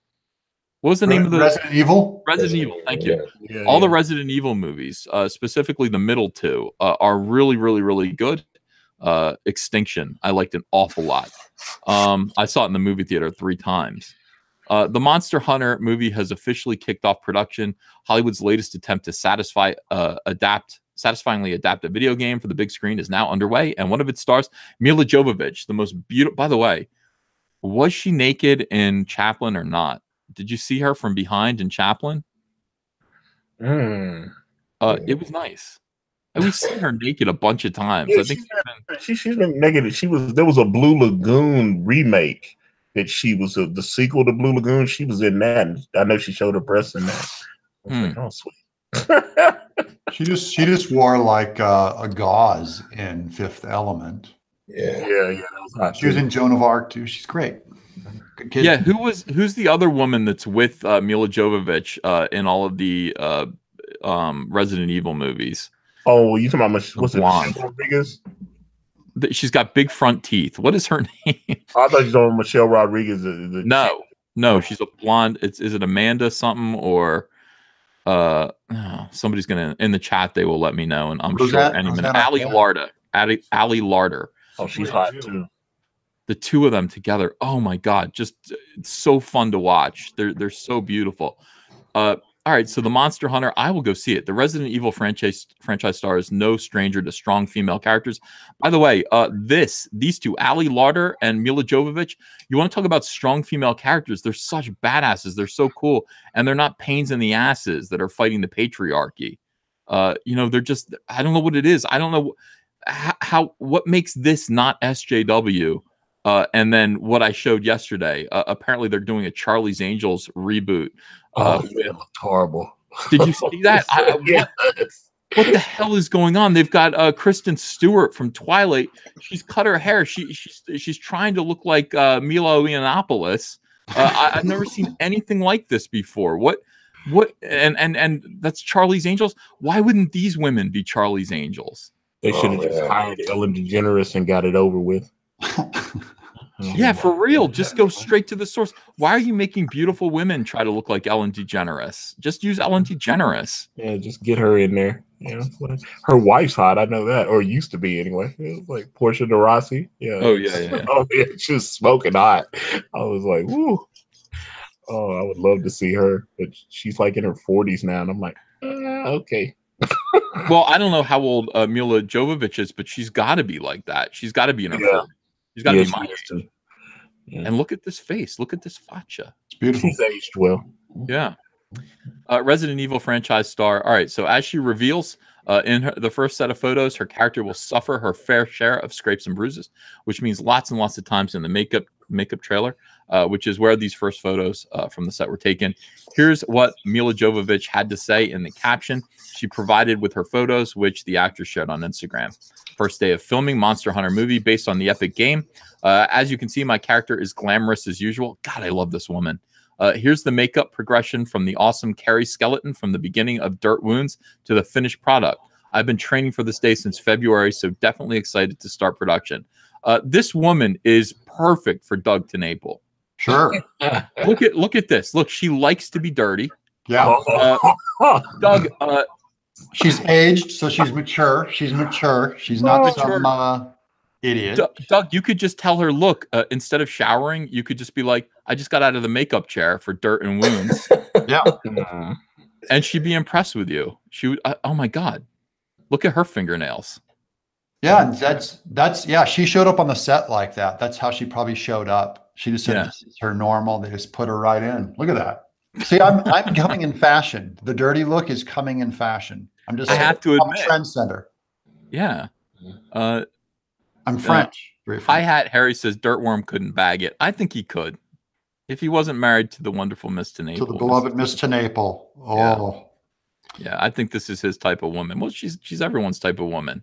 She's kind of in that same vein, I think. She's a great, yeah. Oh yeah, everyone thinks the beloved Miss TenNapel is French. And really? Oh yeah, everyone, because she can speak fluid French. You know, she can speak like 7 languages. The beloved Miss TenNapel. So Scott the artist says I would drink her bath water. Yeah, see that? I wouldn't do that, but I mean, you know, would smash. Her finger looks like an overdone hot dog, says Kathleen Kennedy. Let me look at this. Well, you know, kind of okay. Yeah, I'm excited about this movie. How's that? I think this movie's going to be good, even though it's going to be terrible. What do you think of that? Yeah, good. Terrible is good. No matter what it is, it's going to be great. Well, all the Resident Evil movies are terrible if you just look at the reviews and you think about the content of the film. Like riding a motorcycle up a building, that kind of. Yeah. Yes. George Hilton says Milla could be Miss 11 April. So she'd be 11 April. I like that. If you have a second and third wife, 11 April and 12 April. Yeah. She could probably be my daughter. Probably more like it. She's probably young enough to be my daughter. Who? Milla Jovavich? I'm 52. How old is she? 40. Dude, she's got to be 40. How old is she? Let's look that up real quick. She's older than you think. Yeah, I mean she's got to be in her 40s, if not late 30s. Well, she had some work done on her eyes then, if they look like that, and she's in her. By the way, I just typed in Milla Jo, and it came up Milla Jovavich age. She's 42 years old. Oh, yeah. That's just a kid. Okay, she's 10 years younger than me. Yeah. You can slide around with that and get a pass for it there. Yeah. By the way, Allie Larder is also 42 years old. These ladies are, I gotta say, I'm proud of myself because I am attracted to women of my own age. Yeah, they're not aging out. They're not aging out. So, no, but I don't look at young girls like that. I look at, you know what's weird about me? Like I look at young girls and go, yeah, those are kids. They could be my daughter. That's right. Isn't that weird? I know that there most comic book artists my age are perving out on 19-year-olds. What do you have in common with a 19-year-old? What would you talk about? Dude, I can't. I had that. Well, if you're perving out, there's no topic of discussion going on. Well, I know, but then after that, like I guess I understand. But yeah, so that lasts for about 6 minutes, and then you have 24 hours a day to spend with them, and you're like, in common. Yeah, here's the beloved Allie Larder, Mrs. Allie Larder, still looking great. Wasn't she 42 years old? She was in Heroes. Yeah, she was in Heroes. Oh, she was the cheerleader? She was the woman that was married to the black guy. She was in that interracial relationship. Yeah. She looks like every woman that I find attractive. Naomi Watts, same exact face, same 2 big front teeth here. I like this. I like these big, huge front teeth. I don't know why. But Naomi Watts, all these Australian women. Also, Tom Cruise's ex-wife. Oh yeah, Nicole Kidman. Yeah. She is. I like Nicole Kidman. She's a little. I like her face structure a little better. This lady here has her nose is a little chopped, a little too chopped. Took a little too Who? much. Ali Larder? Yeah, right there. They took a little too much lard off the larder. So, dude. And when you said buck teeth, I was thinking like Roseanne Arquette or whatever her name is. Who's the blonde? Those are buck teeth. She sucked her thumb as a child. That's what she had like huge dinner plate front teeth. Yeah, no, I like. And so does Nicole Kidman. She has kind of buck teeth. Yeah, I like them a slight kind of like bunny teeth. I call them. They're just their front two teeth stick out a little bit further than the other. And I draw women that way. What's her name? Shake It Off. The singer girl.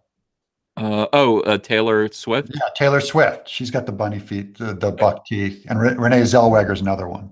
But hey, since you mentioned Nicole Kidman, I saw her in that Aquaman trailer. Am I the only one that thought she looked a little long in the tooth? She looks weird now. Yeah, she looked a little old. I was like, damn, she used to be major. When she was like in the Tom Cruise years. Man. No, she's had she went out and she got the When Harry Met Sally. What's that chick's name? Meg Ryan. Yeah, Meg Ryan ruined her face with plastic surgery. She doesn't. They start looking like a bass. They've got the bass look. Yeah, she doesn't look human anymore. Like Nicole Kidman doesn't look human. It's worrisome. Yeah, that Aquaman trailer. She had that filter. It was clear they had put the filter on her face, and I was like, "Oh wow!" Yeah, CGI. She looks like a bass, and she's swimming with bass. Aquaman. The fish are going. It's our sister. Wow, it is unfortunate. I do worry about, especially. You know what? I mean, Eyes Wide Shut she looks so great in Eyes Wide Shut. Oh yeah. But then you realize that was 16 years ago or something. Yeah. Time has gone on. Not everyone is held up as well as I have, and I just have to accept this. Pet Sematary remake. First look, images revive a beloved pet. This is a zombie film. I don't care what anyone says. Yeah. This is good news for Republicans, of course. So is World War Z. However, the Ethan theory. That's correct. I should bring it up really quickly. And say that Walking Dead season 9.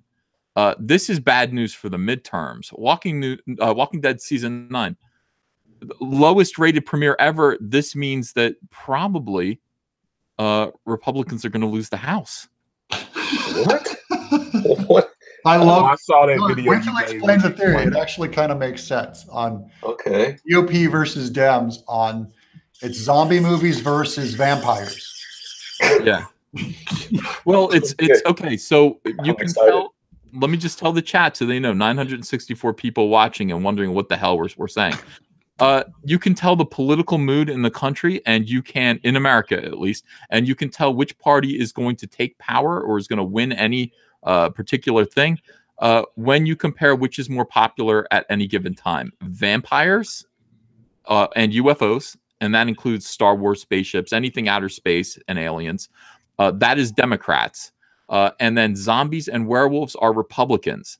So when something like this happens, The Walking Dead season 9, lowest rated premiere ever, that means that Republicans are in real trouble. And this coincides with the mood of the country right now. That's right. And it coincides with what's happening. So this is bad news for the midterms. It is bad news for the midterms when it comes to Republicans. If you're a Democrat, this should make you very happy. On the other hand, Pet Sematary is a zombie movie. So is Pet Sematary going to be good? And when is it coming out? Let's find out. What do you think of this, Elliot? Do you think it's scientifically accurate, or do you have questions? Oh, I mean, I have to look at the data, frankly. I've got plenty of data. You got to back up the argument now. You got to back it up, because when the culture is going soft and lefty and Dem, they're more into the romantic fae male of vampires. They're wish fulfilling that. Yeah, but where are the vampires? That's where are the vampires? Well, but the presence of vampires, he's making an argument from the negative of the absence of zombie ratings could be a harbinger of doom. So zombies are more Republican GOP manly because a man, it's the frontier, and the guys have to you have to survive, and things are very doomy and serious. And also werewolves are just very macho. But aliens are very fey, and vampires are very fey. Yeah, aliens want to stick things in your butthole, and that is that's one of the main things that.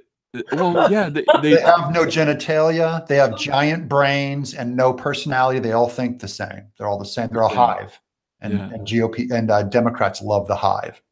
Yeah, they want to abduct you and then sodomize you. I don't know why aliens do that, but they started doing that in the 1990s.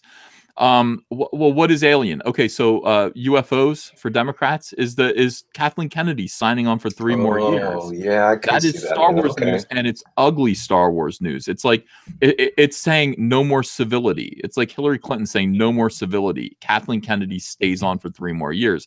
That is Star Wars news. That's an aggressive Democrat Party coming in hard for the midterms. So that, and then the weakness of The Walking Dead.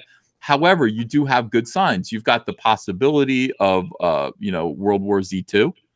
And then you've got this. You've got Pet Cemetery. So by your argument, I would argue that Pet Cemetery is going to be interesting because I saw it recently and it wasn't as good as I remember it. Although I remembered it very fondly. So maybe this is a good sign after all. I like the Ramones song. You said, I don't want to be buried in a pet cemetery. You won't.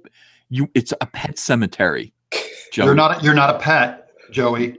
Yeah, you're not going to be buried there. There's no chance. And I don't want to be buried there either, but I wouldn't even think of it. God damn. The first images from Paramount's remake of Pet Cemetery have arrived, teasing an all-new vision of one of Stephen King's darkest, there's dark again, and most terrifying works. By the way, you know what? The Shining, one of the best horror movies of all time, not dark, fully lit. It's creepy. That's Kubrick, though. Kubrick could make, he could make Groundhog Day into the most terrifying movie ever if he shot it. He could turn light bulbs into a black hole. Yeah. King's original novel was published in 1983 and was adapted as a film in 1989. A sequel called Pet Cemetery 2, get it with T-O-O, was released in 1992. So stupid. Trash. I know. Sequels and remakes, you poor hacks, have nothing. The original had Herman Munster in it, so fuck you. Yeah. Fred Gwynn he shares my birthday. Fred Does Gwynn. he really? Yeah, Herman Munster, Fred Gwynn. He was also, I don't know if you've seen his children's books. He was a great artist. Yes, he was. I didn't know that. I didn't know that. Yeah, really good. People are saying he was gay. I don't know if he was gay. He could have been. He was like, ho, ho, ho. You know, Lillian.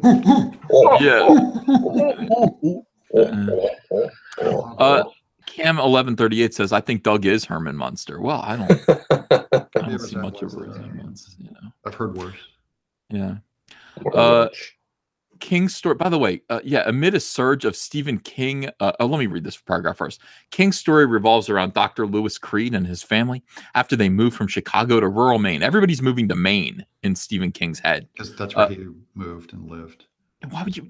Don't brag about that. And soon discovered their idyllic existence hides a terrifying secret.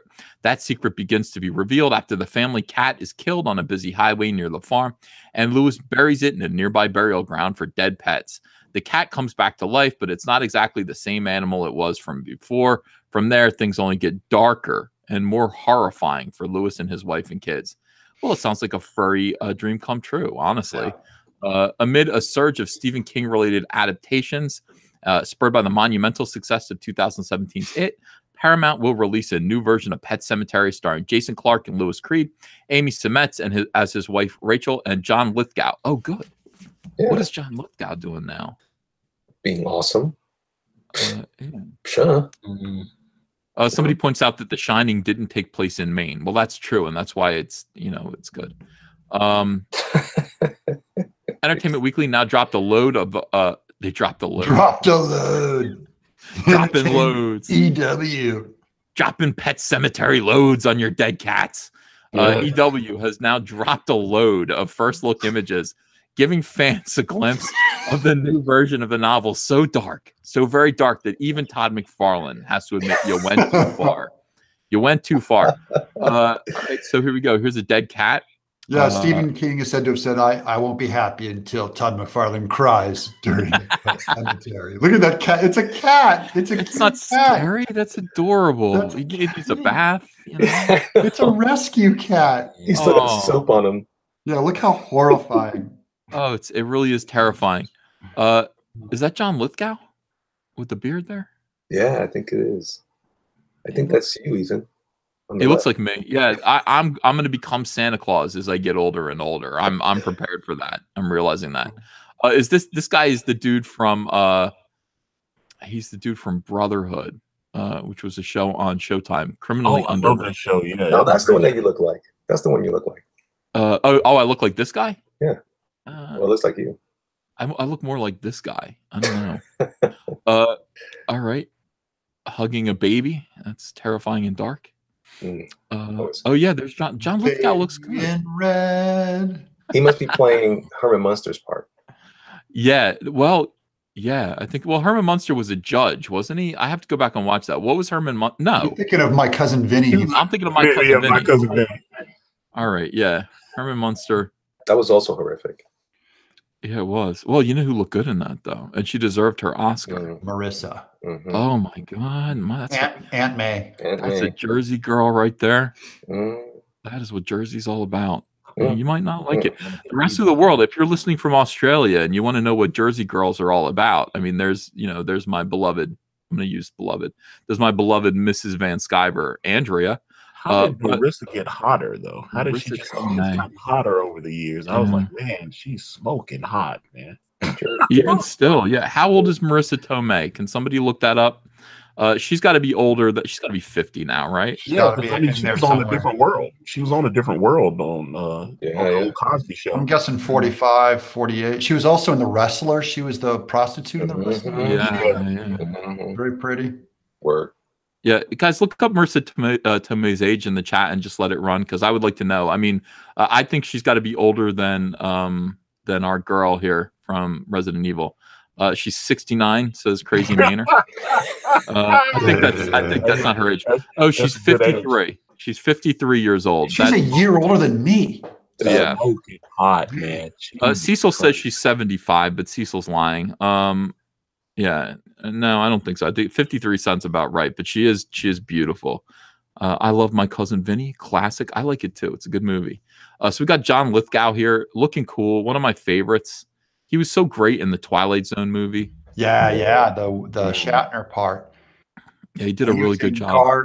And Harry and the Hendersons. 2010. He was in the 2010. Why haven't they remade Harry and the Hendersons? That movie actually made a lot of money. Bigfoot. Well, yeah. By the way, I don't know. Speaking of Bigfoot, have you noticed that when Comicsgate became a thing, all of these other companies started to try to outmaneuver us? I mean, the minute Cyberfrog broke $100,000, suddenly there's a Battletoads video game in the works. Yeah. A Battletoads remake. And by the way, apparently Marvel or DC, no, DC is putting out a Bigfoot book.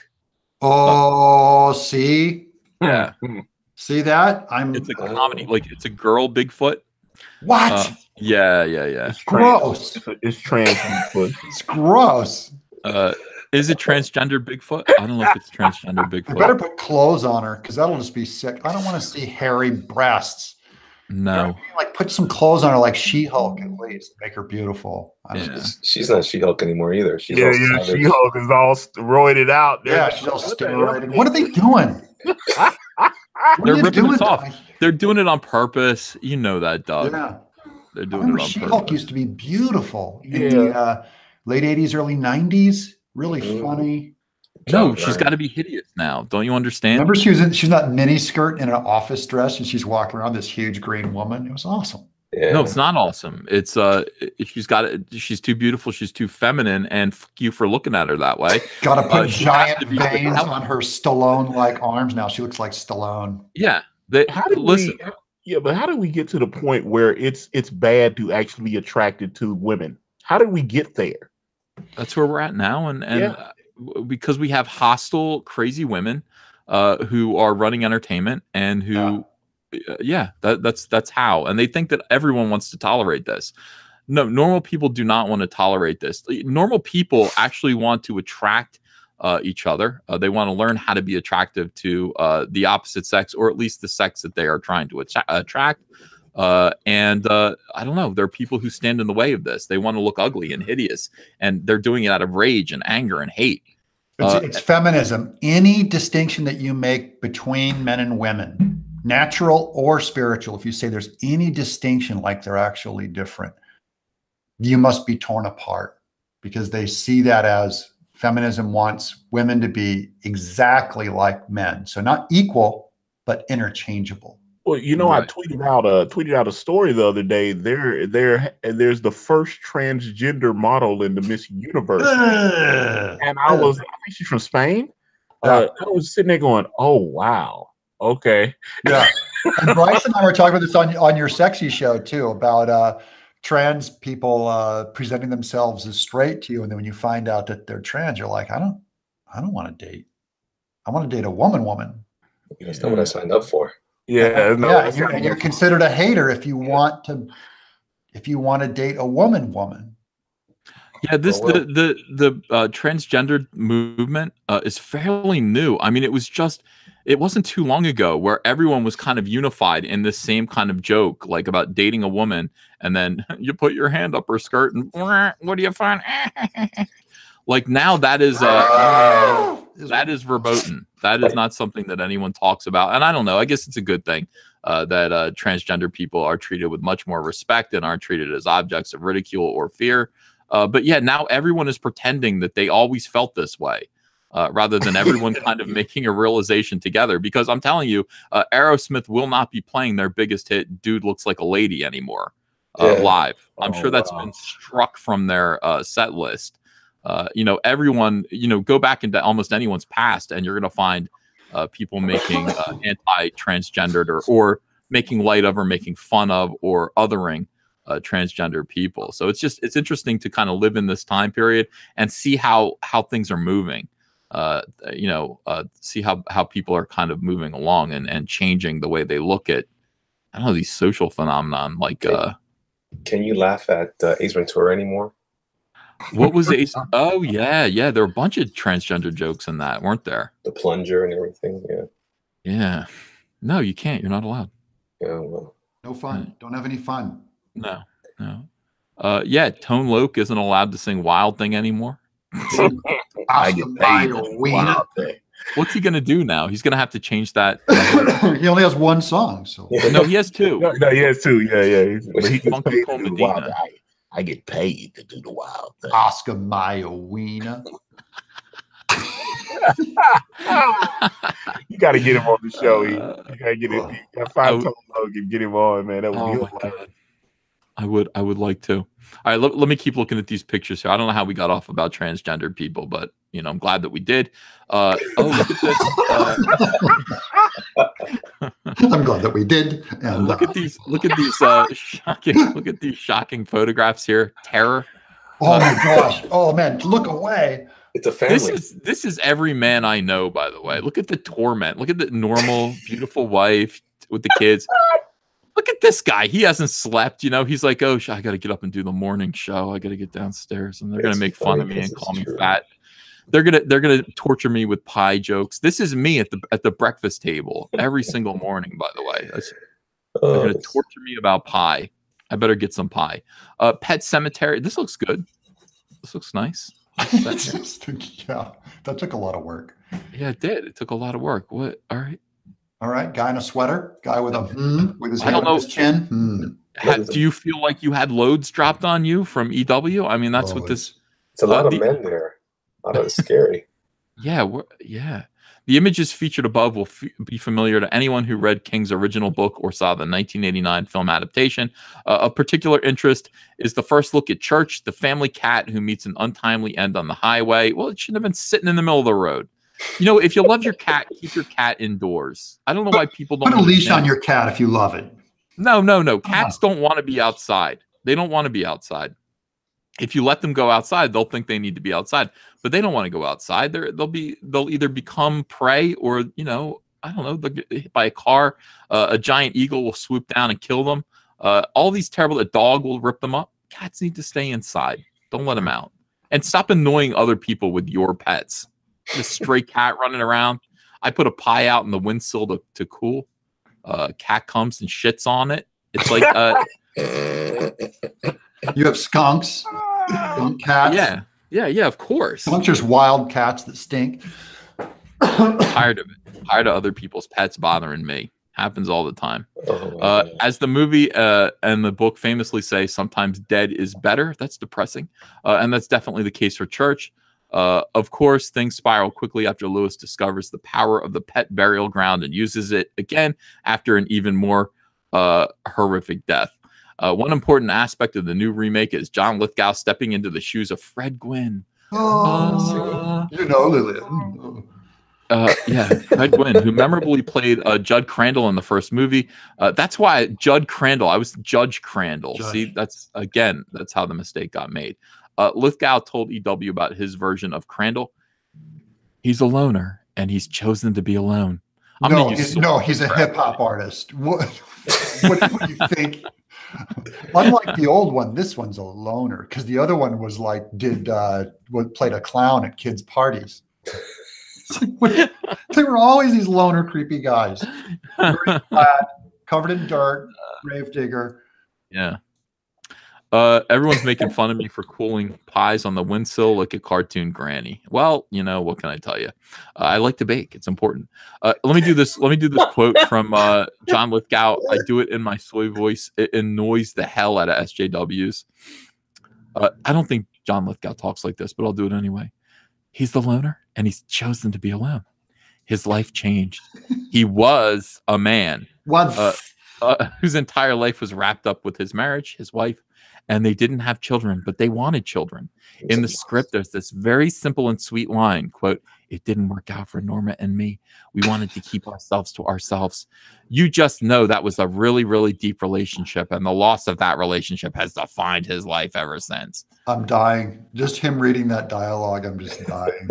Yeah, by the way, I'm sure John Lithgow has 3 lines in the movie, and he's invented all of this in his head. It's like some people really need to get in there and flesh out their characters. One key character from the book and the first movie not featured in the above images is Zelda, the sister of Rachel Creed, who died at a young age and after being bedridden for years with spinal meningitis, and whose memory still haunts Rachel years later. In the original movie, Zelda's age was changed, and the female character was famously played by male actor Andrew Hubastank. It was played by him in drag. I didn't know this. But as the remake co-director Dennis Widmeyer told EW, this time around, Zelda will be closer to the version featured in the book. 13-year-old actress Alyssa Brooke Levine has already been cast in the role. As producer Lorenzo di Bonaventura explained, watch my movie. I feel about it. It's so very salty. The new Pet Cemetery will, like the first movie, explore our understanding of life and death while asking the question, how far would you go to see someone again? Well, depends on who it is. And you know how far I went to see Elliot and Mike S. Miller this weekend? I didn't even leave the house, Elliot. I'm so sorry.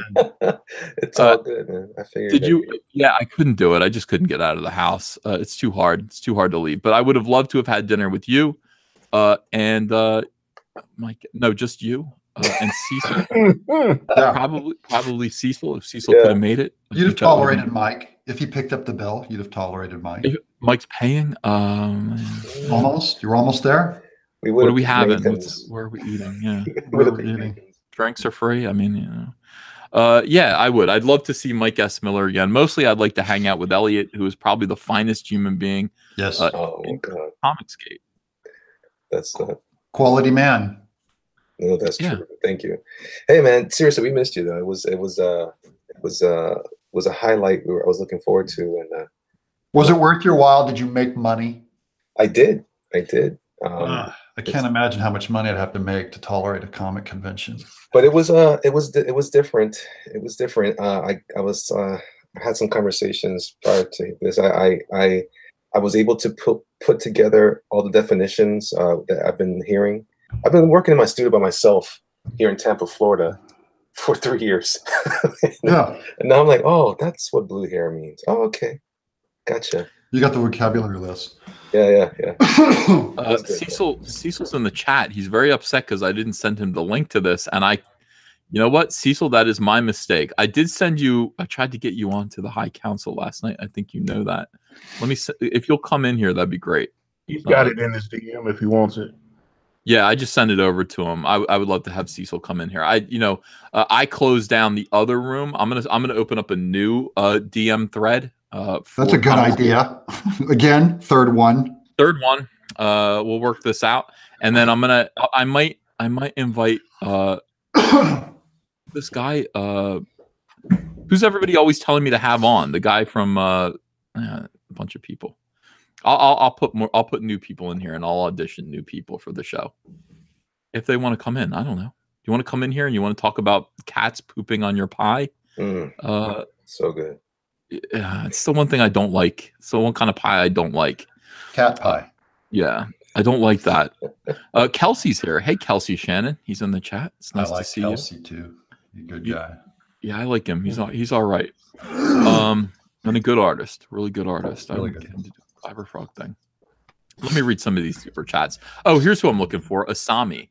I need to get the Asami guy in here. Dr. Sinistro, he spelled Sinestro wrong.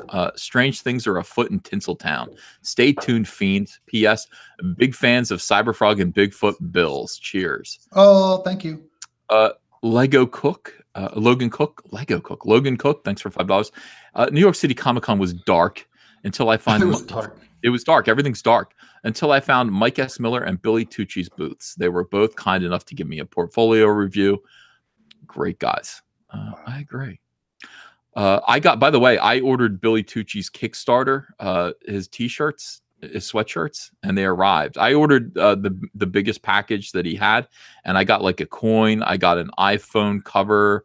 I got 2 shirts. By the way, hold on one second. You guys cover for me for one second. That's the military one that he put together for it was like for the troops, kind of military style shirts or something. Oh, that's cool. That's very cool. And and every time I run into Billy Tucci at a con, it is always a good time. He's really bubbly and laughy and kind and showing art and in high sales mode. He's very good. Yeah, he was right behind me at the show. He was not right behind me. He was like a couple aisles back from me, and then to the side. It was fun. He always had a large crowd in front of him. Whereas when I'm smiling and laughing at a Comic-Con, I'm always faking.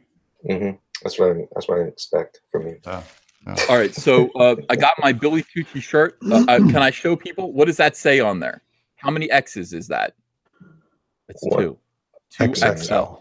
Thank you. Let me show this other shirt that I got. You wouldn't dare try it on because it would tear. There's no it'll fit. I mean, you can take my word for it. This is the sweatshirt, double XL as well, and this is the iPhone 1X cover. 1X, not 3 X's. 1X. So that's a pretty trim cover. So they were telling lies about you that you only took a 3X iPhone cover. Yeah, they were. Imagine that. They were lying. They were lying about me all along. So here is the phone cover. It fits onto this. I don't know how this is meant to stay on. This is going to fall right off. Yeah, there's probably a piece of a sticker or a plastic thing that goes, a film that goes over it that you probably just threw away. No, I didn't. I don't think this is going to work, Billy. Oh, wait. I got to pull it off of this. No, I can't do this. Forget it. I'm not going to use it. I bought it just to support Billy Tucci. Yeah. And I feel like I did my part there. But yeah, this gigantic sweatshirt.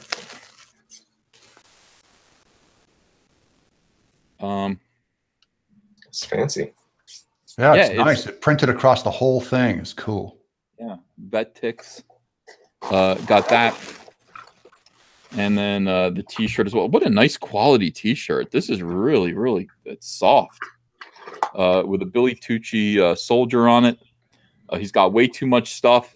This is Billy Tucci going to a convention, by the way. That's pretty much what it like. He drops in with his whole booth. His whole setup. I mean, he's got so much stuff. I don't know what he's doing. It's and it's got vet ticks on the back there.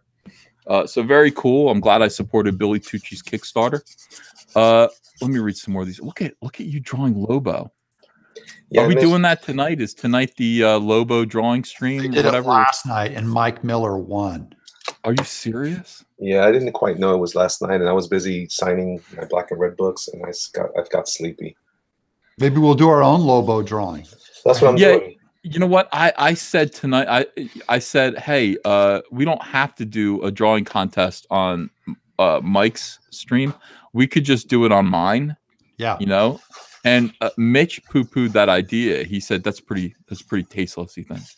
No, I agree. Said, that's why we got to do it. Got to do it. It's tasteless. I was like, I was just kidding. I wouldn't hurt Mike S. Miller, but I would hurt him. And so maybe we'll do that. Maybe is it tasteless if you invite Mike to come on and say, let's get some real competition on the show and see how you do? I don't think it's tasteless at all. I think it's tasty. I think come on, be delicious. 5 guys doing Lobo, inking Lobo. I'd get in on that. I like the idea of pie and quartered, where we'll get a pie and then we'll cut it into 4 pieces while we're drawing. That's a good idea. Yeah. Oh, that's beautiful. Jay Taylor for $5 says, I miss the R-rated action comic adventure flicks of the 80s. There's a big untapped market of people who are sick of sanitized Marvel bullshit. There are people that think that way, but I don't know. I'm fine with the Marvel's formula so far. I did a Lobo. My Lobo's on the screen. Yeah, but you get a second chance. You get a second chance tonight. Hold on, let me see. Hold that up, Kanan. Damn, kid. Kid can draw. Yeah, I seen Kanan. I tweeted that out earlier. That thing was killer, man. Came in like 3rd place though. Yeah, it did. Yeah, that would take me all day. I wouldn't be able to do that in 2 hours. Yeah, you got to get the brush out for this. Yeah, Ethan, or you couldn't fit. You got to get the brush out. I'm not doing it. It's like getting the lid out. That would take me. That's 15 hours. That's a 15-hour drawing for me. There's no way I could do that in 2 hours. It's crazy. Beautiful work. Hi, Cecil. Hello. Great to see you. Great to have you with us. I was Cecil. I built. I'm sorry. Go ahead. I was passed over today, like Fredo Corleone. Well, that's because you interrupt me when I'm in the middle of a sentence. Listen, Cecil, I'm going to build a new room today, and I'm going to put you in it because you don't need to be passed over ever. You smart. Well, you need to be on the show all the time. You realize that when you're not here, people talk about you in a good way. Not like in the Mike S. Miller way. I mean, people talk about you in a good way, and they say, "I wish Cecil was here." So I would like you to come in all the time. Is that okay with you? It's fine. I'll do it for you, though. I appreciate that. Thank you, Doug. What are you up to? I am doing. These are the Bigfoot Bill. The sketchbook has a bunch of pages in it, so I'm doing these little thumbnails of. It's kind of the origin of Poseidon story. So I got to land these out and writing them. Cecil, can I ask you, how is Cash Grab coming? How's your relationship with Nurkish? How is that thing going down? Are you guys still working? We're working on it.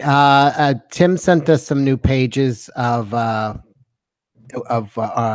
don't want to spoil anything, but maybe I'm going to ask if it's okay with Tim. I'll send you some stuff of what he was working on last. I think he'll get a kick out of it. I would love to see it. I'm so excited about that. I'm so excited about Cash Grab. It's one of the books I'm most looking forward to. Cam 1138 says Nurkish is busy leeching Doug's connections. Well, I know.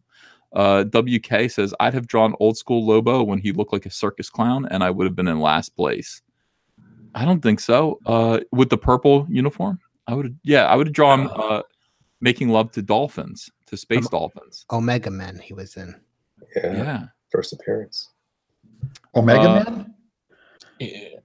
Yeah, he was in Omega Man.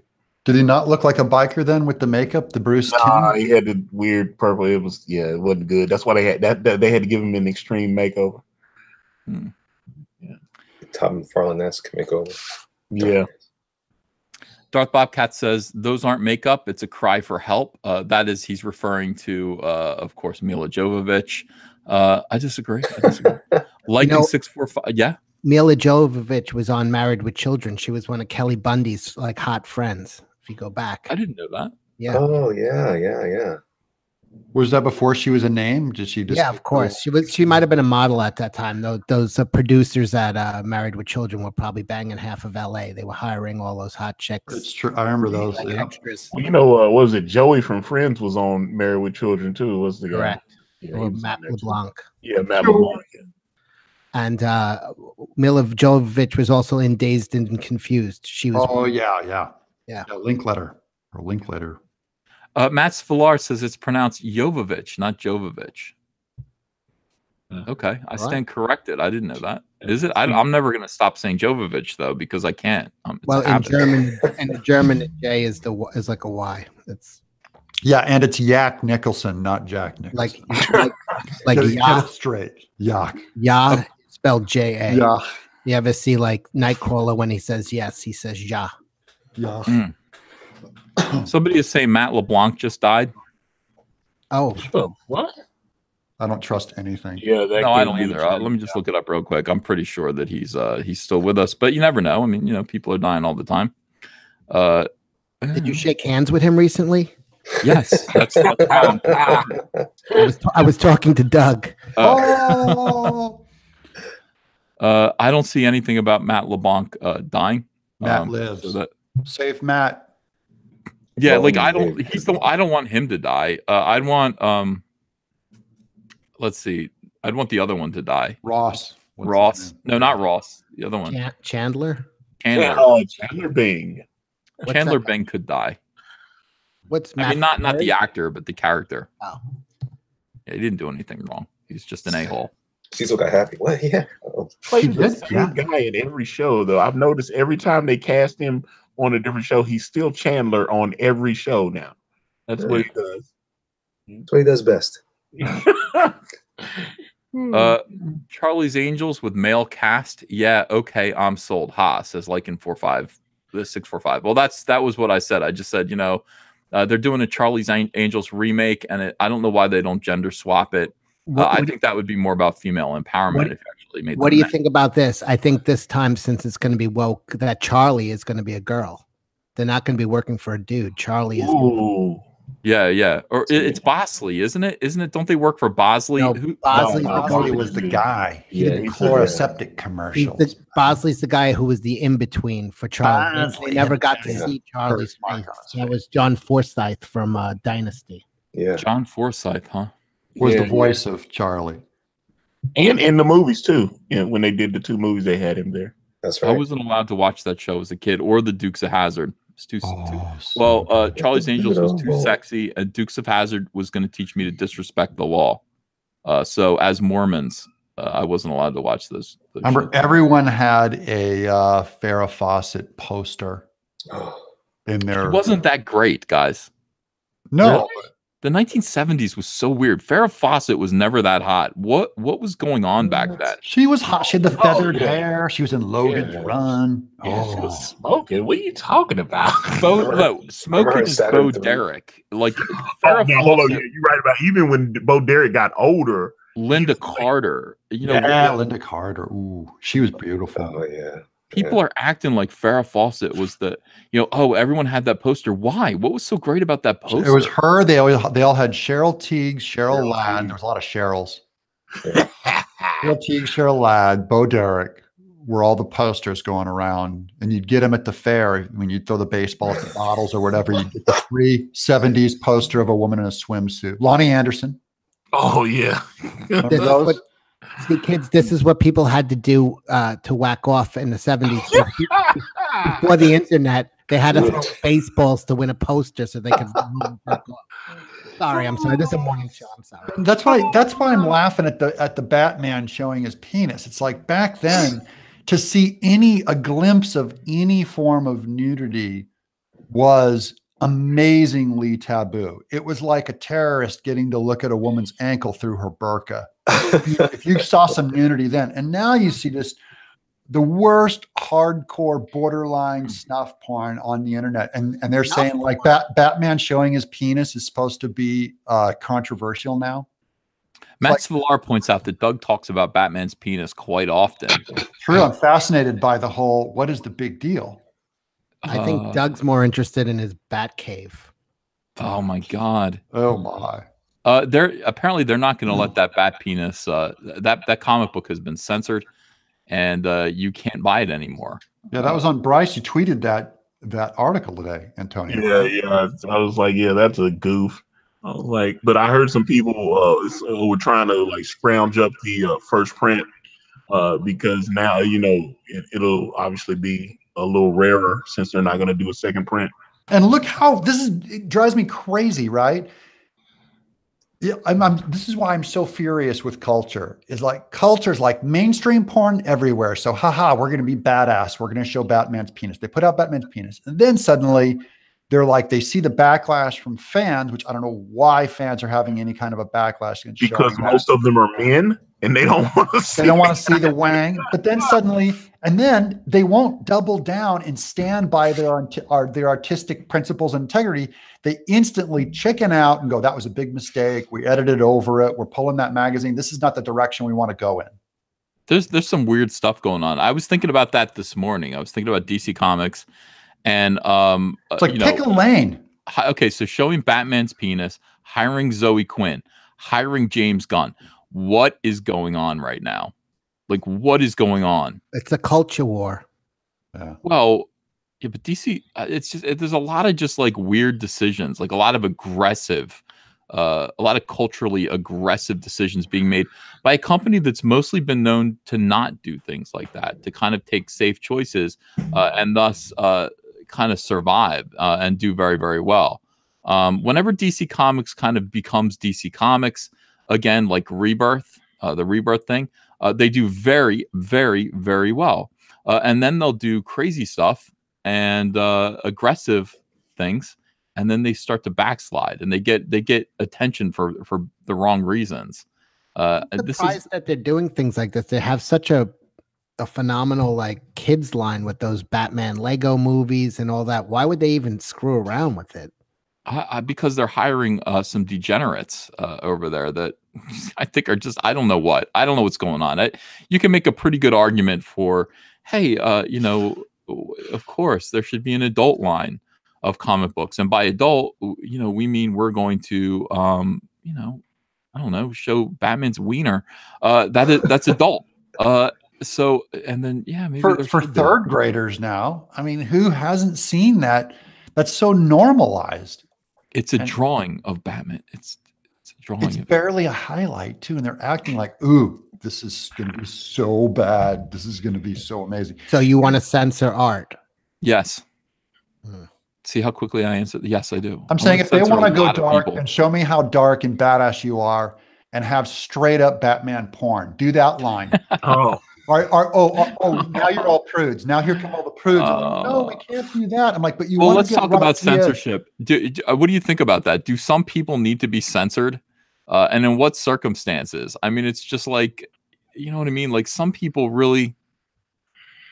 The censorship problem is you don't want the government to do it. And usually when we talk about censorship, that's what we mean is government coming in. So we're all saying no government. So now it's business. Business can do whatever they want. They can go. But I'll never want to hear a business like Marvel or DC say, look, you prude, keep your government censorship out, when they just censored Batman's wang because it was barely seen in a tiny highlight. So it's a business. Yeah, Wang Chung, baby. Just like they got drunk and got naked at a party and then they regret it the next day. These are people with no principle trying to have a principle. When you don't know what you believe, you have to always look over your shoulder and say, what does the crowd think? Because I don't know what I think until you tell me. Then they'll try something out there. And then as soon as the crowd turns on it, they go, oh, that wasn't our principle all along. We have a new one. This is our new one. Like then they come up with a brand new one. Mr. Thundera quotes me, I want to censor a lot of people, EVS 2018. I do. I stand by that. I want to censor tons of people. Days of Clarity, $2. Ethan, how do you feel about Ethan Van Cyborg, the Nurkish robot? It's funny, I guess. I don't know. It's still going on. I mean, he's got it on there like every day, which feels a little aggressive, but it's Nurkish. It's good stuff. I don't know who's doing the animation of of his opening sequences or his show or whatever. Sashi is. Sashi's doing that. Yeah. It's incredible. I mean, it's a really professional looking program, and it is. It's excellent. It's really, really good. Justin McClure is mad. He says that I censor him on the chat. Justin, when did I censored you? I'll hear more about that. All right, let me look at these super chats here a little bit more. Django Manko, thanks for $2. Have you kept up with the Lethal Weapon drama? Oh God, that's horrible. Yeah, What's going on there? that show is going to be over because Damon Wayans said he's leaving the show. They already had to fire the other guy because he threw a whiskey bottle or something at Damon's head and he had to get stitches and stuff. And then they brought in what's the guy Stifler from American Pie. They brought him in to take that guy's place, and now Damon's like, "Yeah, I'm out, man." John William Scott. Yeah. So yeah, that show's a disaster. Oh, this whole I didn't know it was still They on. should just bring the 2 rigs in and just have 2 rigs with no Murdoch. Yeah, that show's good. It's gonna be canceled because he said after these episodes air, he's out. So Yeah, I thought it was already canceled. Yeah, I know. I see commercials for Hawaii 5-0, and I go, wait, that's still on? And Magnum PI, I saw Magnum PI is back now. So okay. What is Justin McClure saying now? He's saying the rules. Who are you, bro? LOL. You know how much money I've handed over? Weak, bro. Real weak. Is he having an argument with me on what did I do to him? Did I say anything about the rules? If someone was censored, I don't know. I don't know what's going on. Oh, Sashi says that she did. She does all of the Narkish animation or the artwork. She's very good. Yeah, I mean, really, I think I saw like a new Sashi as a clown kind of face, and it has this kind of like wicked smile on it, and it's so good. I mean, it really is. The drawing is so good. I was wondering who did it, and for a while I thought maybe it was Josh the animator or one of those guys, but no, it's Sashi. Fantastic, Sashi. Great work. Yeah, it's very killer. Yeah. Tickle fight him, Ethan. No. Yeah, I like the I do like Ethan Van Cyborg. I do, but Narkish hurt my feelings, I'll be honest. Because he said I fucking hate that guy. And I went, oh.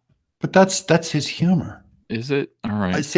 I told him I didn't like the I like the idea of the sidekick. I did not like the cyborg thing. I just don't like the Hitler joke. I just thought it was kind of played out. Well, he knows that's like, he knows me personally, and he knows that really hurt my feelings. And so, like that whole thing, it's like I have to fight to prove I'm not a Nazi. Like that's really nasty. And that took like a year to kind of get through that and kind of grow thick skin enough to deal with that. And of course, Narkish is gonna, he's gonna pick at that scab a little bit, and that's fine. He can do that. But yeah, I didn't like when he's like, I fucking hate that guy. I was like, oh, I didn't, no, Gary Hughes says he hates Ethan Van Cyborg, not EVS. I hope so, because I love Narkish. And I, like he's been picking on me lately, so I pick on him too. And I hope that we're still friends. All right, so let me keep reading that. That's me being serious. I didn't mean to be like sincere. Wow, way to bring the room down. I know, I'm so sorry. I didn't know this was turning into Dr. Phil. I'm so sorry. All right, fan fiction production. Walking Dead is no longer a zombie show, though. Yeah, I know, but it needs to be. It needs. I still want to be. I'm more interested in the zombies than I am the human characters. I really am. I just want to see the zombies put the humans in peril. I don't like that. That's no longer a problem. Darth Bobcat counter argument: Star Trek is bombing, solo bombed. People hate both parties right now. Also, Captain Marvel has no enthusiasm and it's UFO. That is a good counter argument. So all of that is, is evidence that maybe the Republicans will do well in the midterms. We're all screwed up. What do you think is going to happen with Captain America's character? Are they going to replace him with a new? Because he's well, apparently he's probably going to die. Like he's probably going to stay dead this time. I see Falcon coming in and being the Black Captain America. What about that's what I see. I feel like Bucky should be Cap. Yeah, or Bucky could do it. That one was awesome. Bucky's psycho.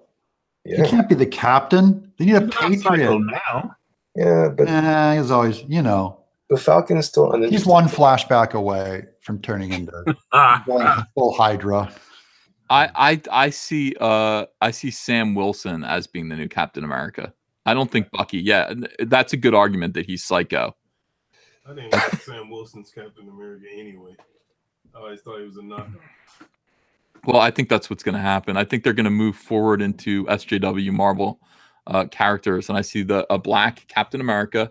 I think we're going to see Squirrel Girl. I think we're going to meet Kamala Khan. I think, yeah. What about a woman Captain America or trans Captain America? That wouldn't surprise me. That They need the surprise real me. Billy Tucci to play Captain America. They should have the real Billy Tucci be Captain America. He'd be great. Wouldn't he be great? All bright and cheery. Hey, guys. Yeah. Yucky Gum Comics says movie Falcon has zero charisma. I kind of agree. I think he looks cool, but the actor, He's okay. well, But if they have him transition into Samantha Wilson and then now we've got something. yeah, he's got to be Captain America. He's got to be charming. He's got to be very, very charming. Like Don Cheadle was really good. Don Cheadle's great. If they were going to have a black Captain America, he would have been good. But I don't know. Darth Dingus says Leslie Jones is Captain America. Get the fuck out. I'm not happy till all the white characters are cast with black characters and they cast a white Black Panther. Like they need to switch the races. Since they're going to do all the race changing. I want They had a White Panther in the comics, though. They had White Panther in the comics. Yeah, Is he white? Yeah, it was a little. There was Like he's like Liberace. No, he was Chinese. It's Yellow a Panther. story called The Crew. They were trying to spin off. It only lasted like 6 or 7 issues, though. Yeah. Didn't work out too well. He's South African, Wakandan. Yeah. Yeah. I just think that the argument that they make about Black Panther staying black, in this argument, they have a quick reply to that, and of course I think that's true. Yeah. I can see them. I just think that after Avengers 4, it's going to go full on SJW. They're going to really push these characters. This is what SJWs do. They build up something. And then once it's built up, they go in there, they infiltrate it, and they start to use it as a platform. So they're going to destroy the MCU. What's going on? I'm hearing unwrapped. I just muted Elliot because he was causing a ruckus. I hope you don't mind. Oh, okay. I was like, what is that? Sound like Let's you're see. shaking a can of spray paint or something. Yeah. Lycan645 says, Uncle, make a movie about Lycan645 featuring me. That sounds like a good idea. Matt Hayes 2000 Toonsis, The Driving Cat is back. Pet Cemetery. Jay Taylor, Doug should put a Lithgow cameo in Bigfoot Bill. Emancipated Entertainment. The Bastards would resurrect Saul Alinsky. Evil. Midnight Cherry TV. I wish I knew Tucci was offering husky sizes. Well, he is. Entropy. Are you saying Batman's Pinor was a flop? No, it was a big hit, evidently. By the way, I might have a copy because DC's sending over. I still get all the books that they do. They're like 3 crates of comics that are unopened upstairs, and I'll bet it's in one of them. And you can send some of those to me, please. Come get them. Midnight Cherry TV, 80 feet in the air on a crane, got caps on the radio. That's awesome. That is awesome. Where are you going? Days of Clarity, $2. Ethan, how do you feel about Ethan Van Cyborg? I answered that and brought the room down. I like it, but it hurts my feelings. Donut Swan, hi Cecil.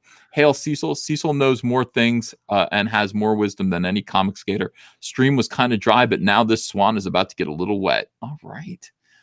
Necrosis, thanks for $1.99. Aaron Gray from Buck Rogers is hotter than Farrah. Aaron Gray was smoking hot. Yeah. Yes, she is hot.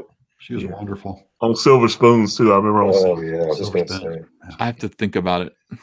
Aaron Gray. You know what? She's like another big sister type. Like she just looks like she'd be my big sister. I don't know that. My sister. It's like I don't see her as a sexual creature. It's interesting. I see Farrah Fawcett as a sexual creature. I don't see Aaron Gray that way. Yeah, see, that's when the Benny Hill music would play, and I'd be chasing her around the music.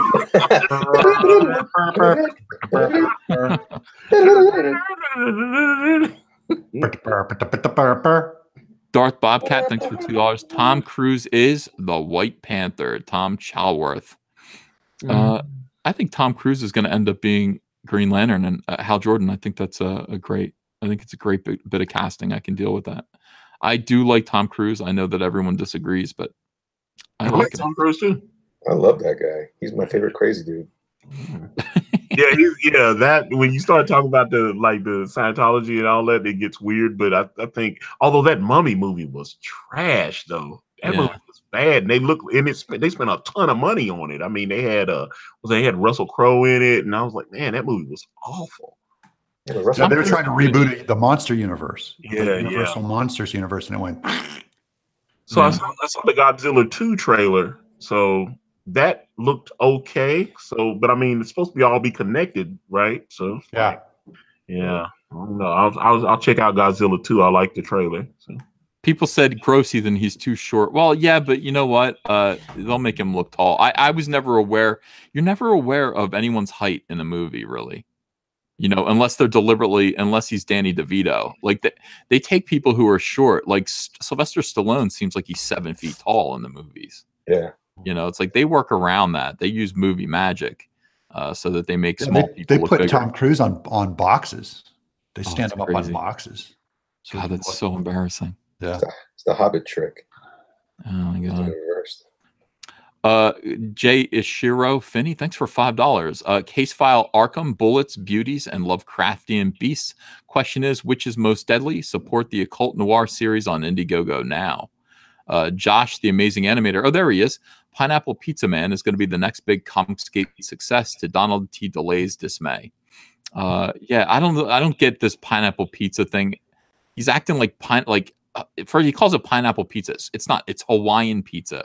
There's a little pineapple as an accent to the ham, to the Canadian bacon, and it's delicious. And I don't understand. I agree. It's become a meme to say how terrible pineapple on pizza is, and everyone talks about it like people have sweet and sour chicken, right? At Chinese. Yeah, it's the same thing. It works. I think the anti-pineapple people are my people.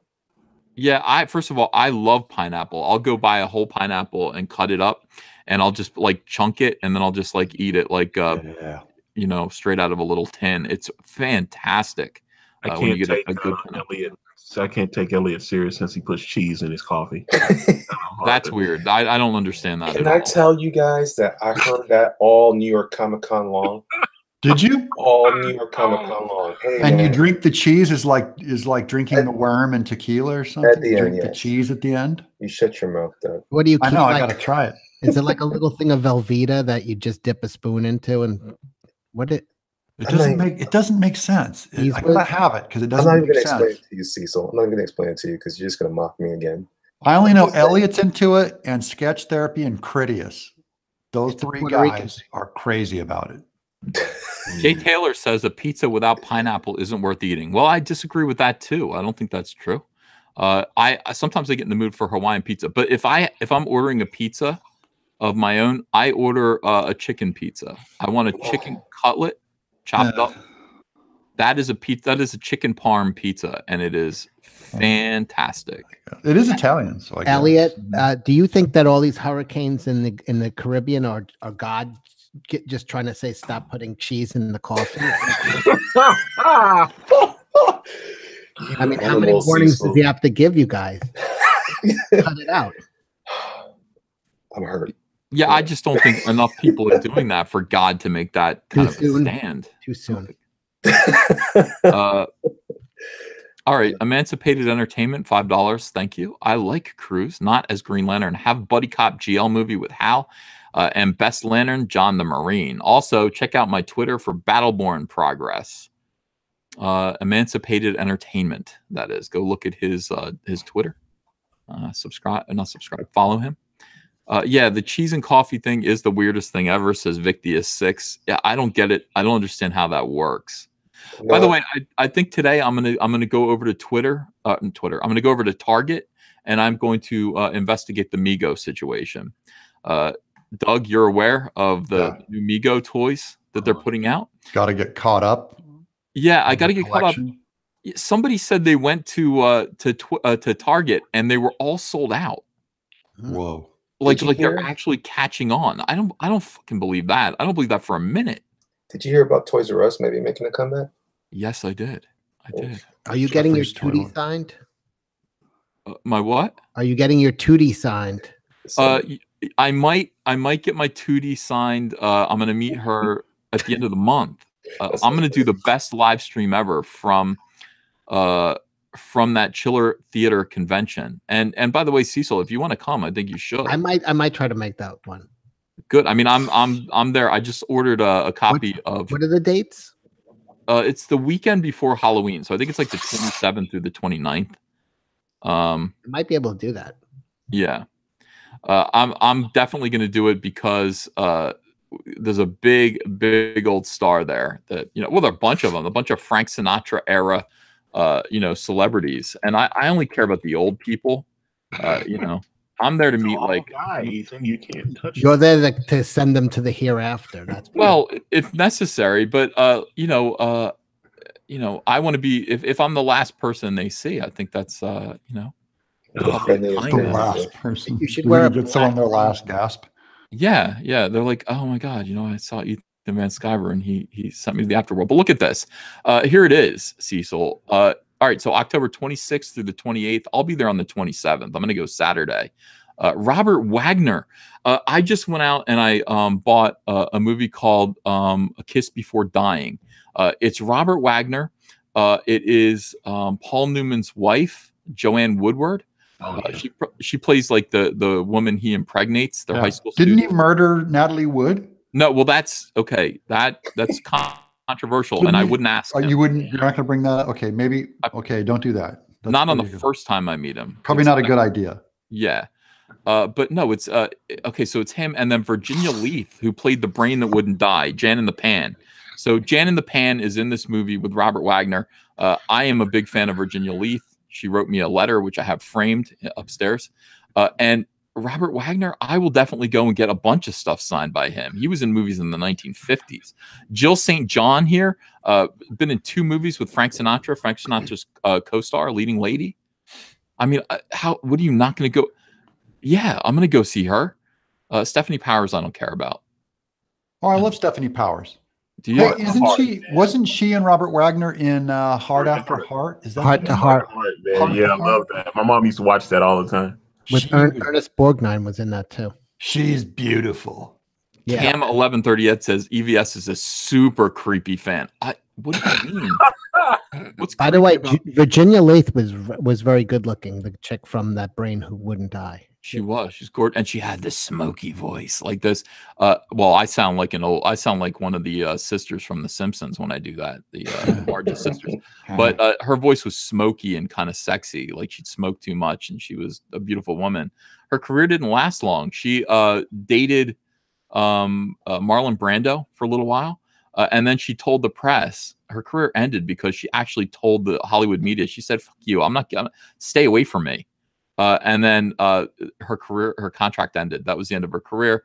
Last movie that she did, of course, was The Brain That Wouldn't Die, which was a disaster. And she ended up kind of being on TV shows in the 1960s and 70s. But Love Boat.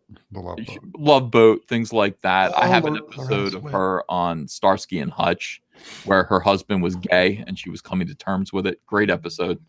Loretta Swit, we'll meet her, me and Cecil. Hot Lips. What was her name? Hot Lips Houlihan. Juliette Mills, Barbara Eden. Love Barbara Eden. I mean, the genie. You got to get that Migo doll so she. Yeah, that's the one you got to sign. Yes. I Dream of Jeannie. Well, when I used to go to conventions all the time, one of the things they'd say, well, what do you want? And I'd say, I want free autographs from everybody. So the convention has to pay for autographs. So Barbara Eden was there.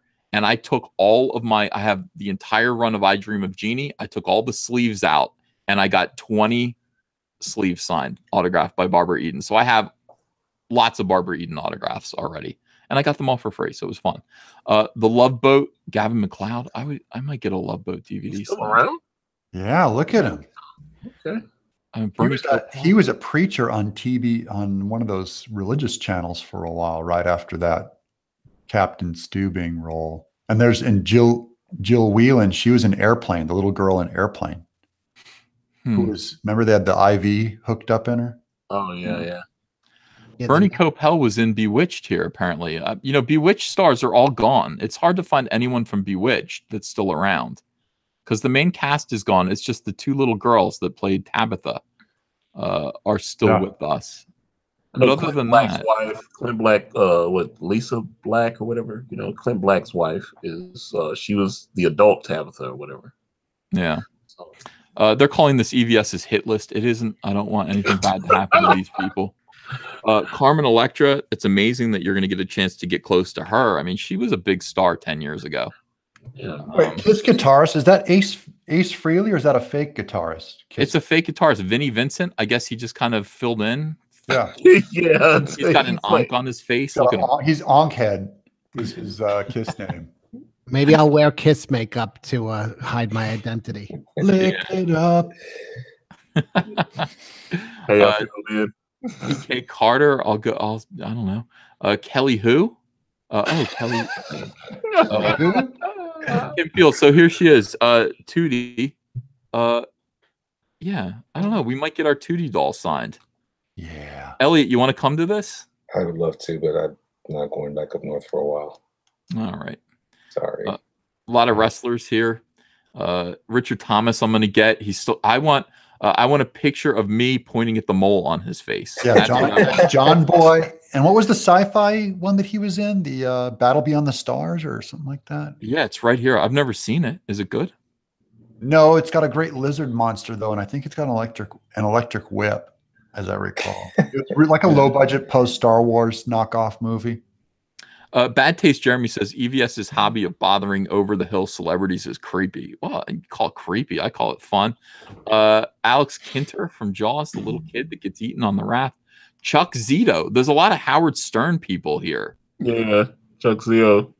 You know, that's interesting. Ice-T, Pauly Shore, one of the Duck Dynasty dudes. He's Bear Man. They talk like that. Good Times. Oh, Good Times. The entire cast of Good Times. Damn. That is one of my favorite all-time shows. That and What's Happening. That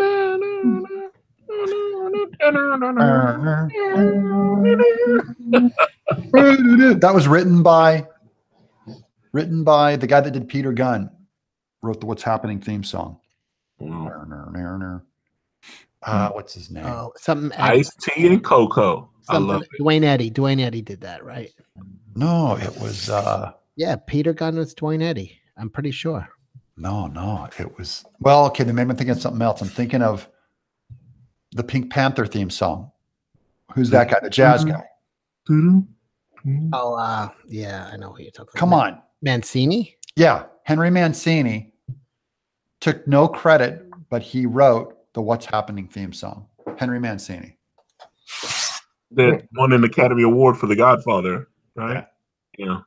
Well, he did a bunch of he did the Pink Panther theme song and some Bond movie theme, I think. I got to get Johnny Sacrimoni, especially since I'm watching The Sopranos now. I'm on season 5. I've got to get him to sign my Sopranos DVD set. Hey guys. Oh, Stephen Tobolowsky, the Groundhog Day guy. Needle Nose Ned or whatever. Not listed here is Deadwood. He had a great role as just an arrogant kind of businessman in Deadwood. You know, I'm surprised it's not amongst these. Well, these are all pretty big credits, but Deadwood is too.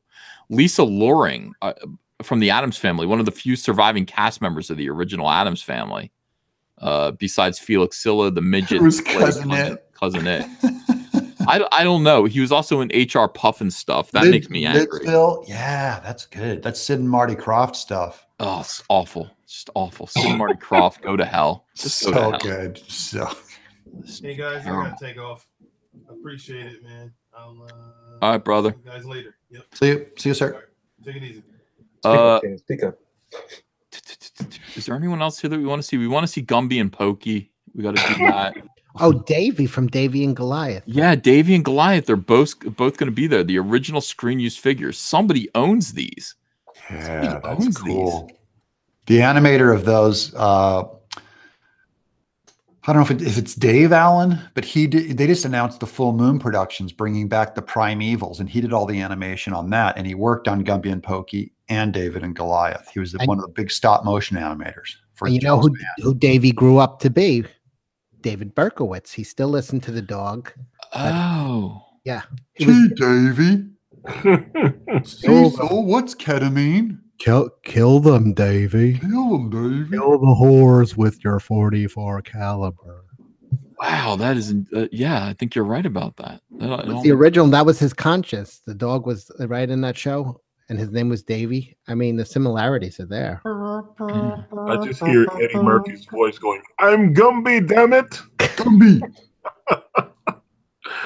I don't think I want any of these people down here. I don't know. They're a bunch of artists. Boy, what do you do when you're third tier at the comic convention? Well, that's the way it is. By the way, this website really makes it clear where you stand. You know what I mean? It's like it's like right away you've got Robert Wagner, like he's top dog. Like I mean, obviously Robert Wagner, big get. Jill St. John, second in command, and then you scroll down and it gets sadder and sadder as you go. Yeah, By the bottom, you're like the PA. Look at this. Yeah, it's like, whatever, hey, on Lost in Space. Yeah, voice of He-Man. Yeah, I was in the third season of American Idol, and there was a scandal involving me and Paula Abdul. I'm the vocalist for the Archies. I met him. He came into my gas station while I was working. And I recognized him, and he tried to pretend it wasn't him. And I was like, "Oh man, is it that bad?" You like, I know you. Ron Dante, though, the vocalist of the Archies, like this guy, honestly, he's like sugar. Yeah, that guy should be proud of himself. I would like to meet him, and I probably will. We'll see if he'll sing.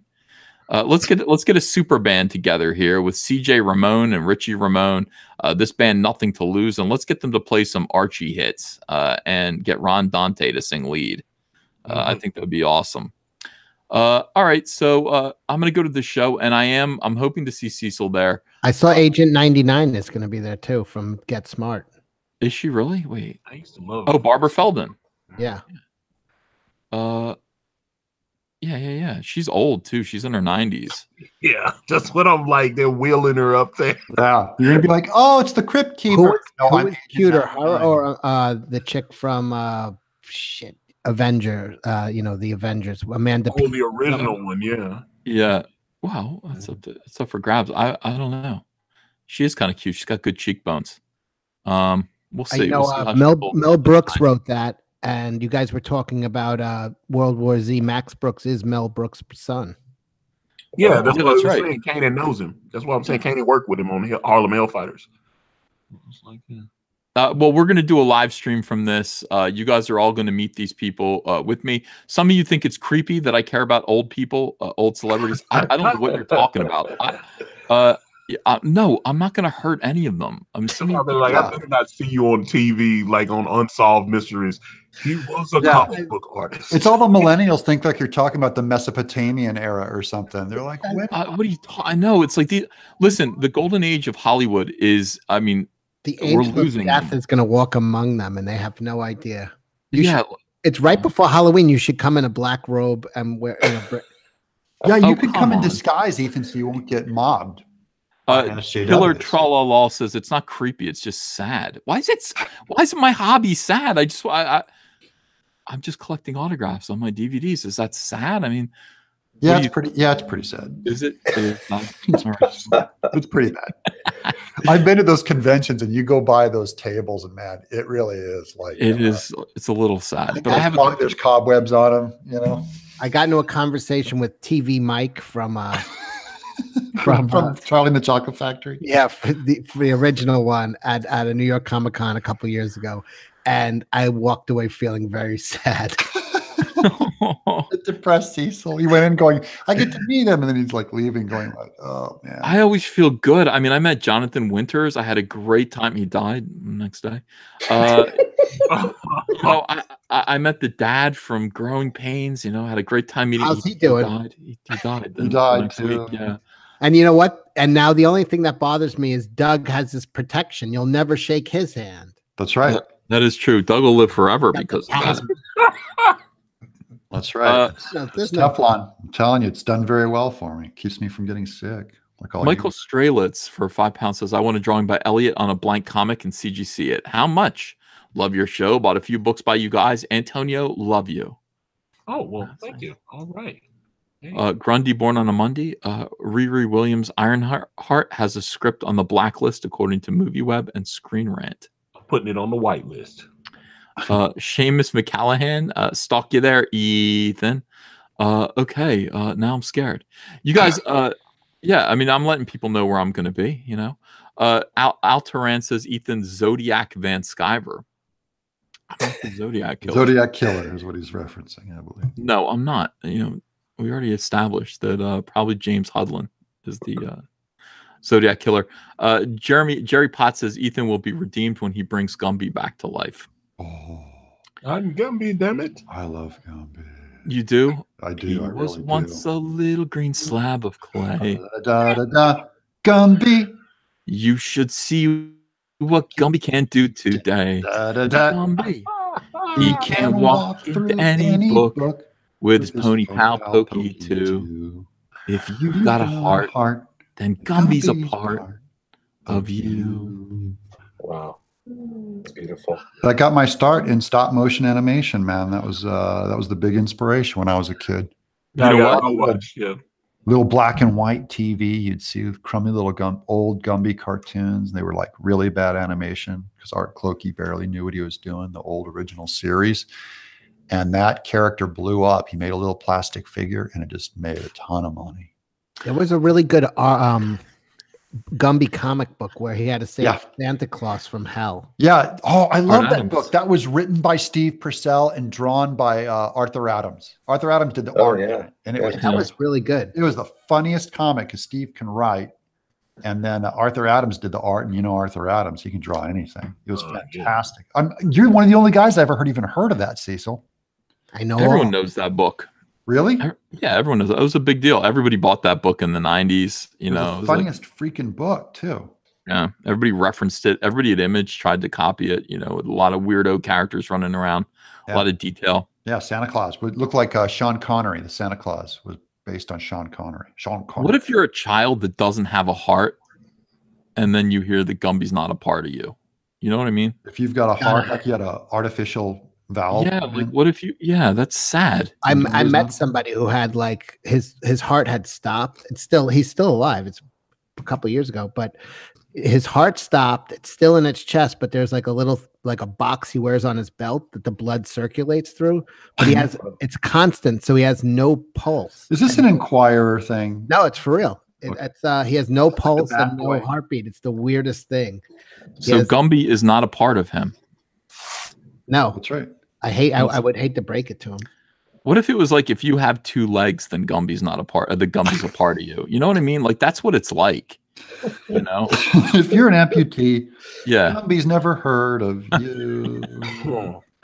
It could be worse. It's like as long as you don't have asthma, then Pokey is your friend. You know, it's like that's not nice. You're a freak. What if Gumby's only a part of you if you're HIV positive? Oh wow. I'm just saying, you can make them feel extra special. They'd go like, well, at least I got Gumby now. Yeah. Gumby is finally a part of me. Gumby's it took on a my while to side. get here, but you know. Yay! He's my advocate. Mm-hmm. I'm kind of Sinister Smirk is pointing out that we are asking the real questions. Finally. Junior Ruiz, $2. Support Gusto Indiegogo in its final days. Do that. Go find Gusto on Indiegogo and support it for Junior Ruiz. Cokeman says, Ethan, are you drunk? No, I just always sound like this. When I'm drunk, I sound way different, way more coherent. But that is it is time to go. It's 11:13. This was a great morning show. I want to thank everyone for joining me. Let's get your day off to a good start. Get to work. And I'm referring to you, Doggo. I need you to get to work. And I'm trying. I'm working. I'm doing my little page layouts here, my little thumbnailing, and doing some writing on Bigfoot Bill. This is the sketchbook Ashcan that has 12 pages of story in it. Wonderful. I'm writing today too, and I'm going to send you over a couple of those images that Tim did, Ethan. Cash grabby. Daytona Fall says, if you have typhus, Gumby doesn't give a shit. Yes, that is what we're realizing. Thank you so much, guys. I will be back probably tonight for another Comicsgate Live. I just feel like I'm on a good schedule, feeling pretty good. I'll invite some more people, some unexpected stars, to come in here and promote their Indiegogos as well. Have a great day, guys, and take good care. Good day. Oh. Bye-bye.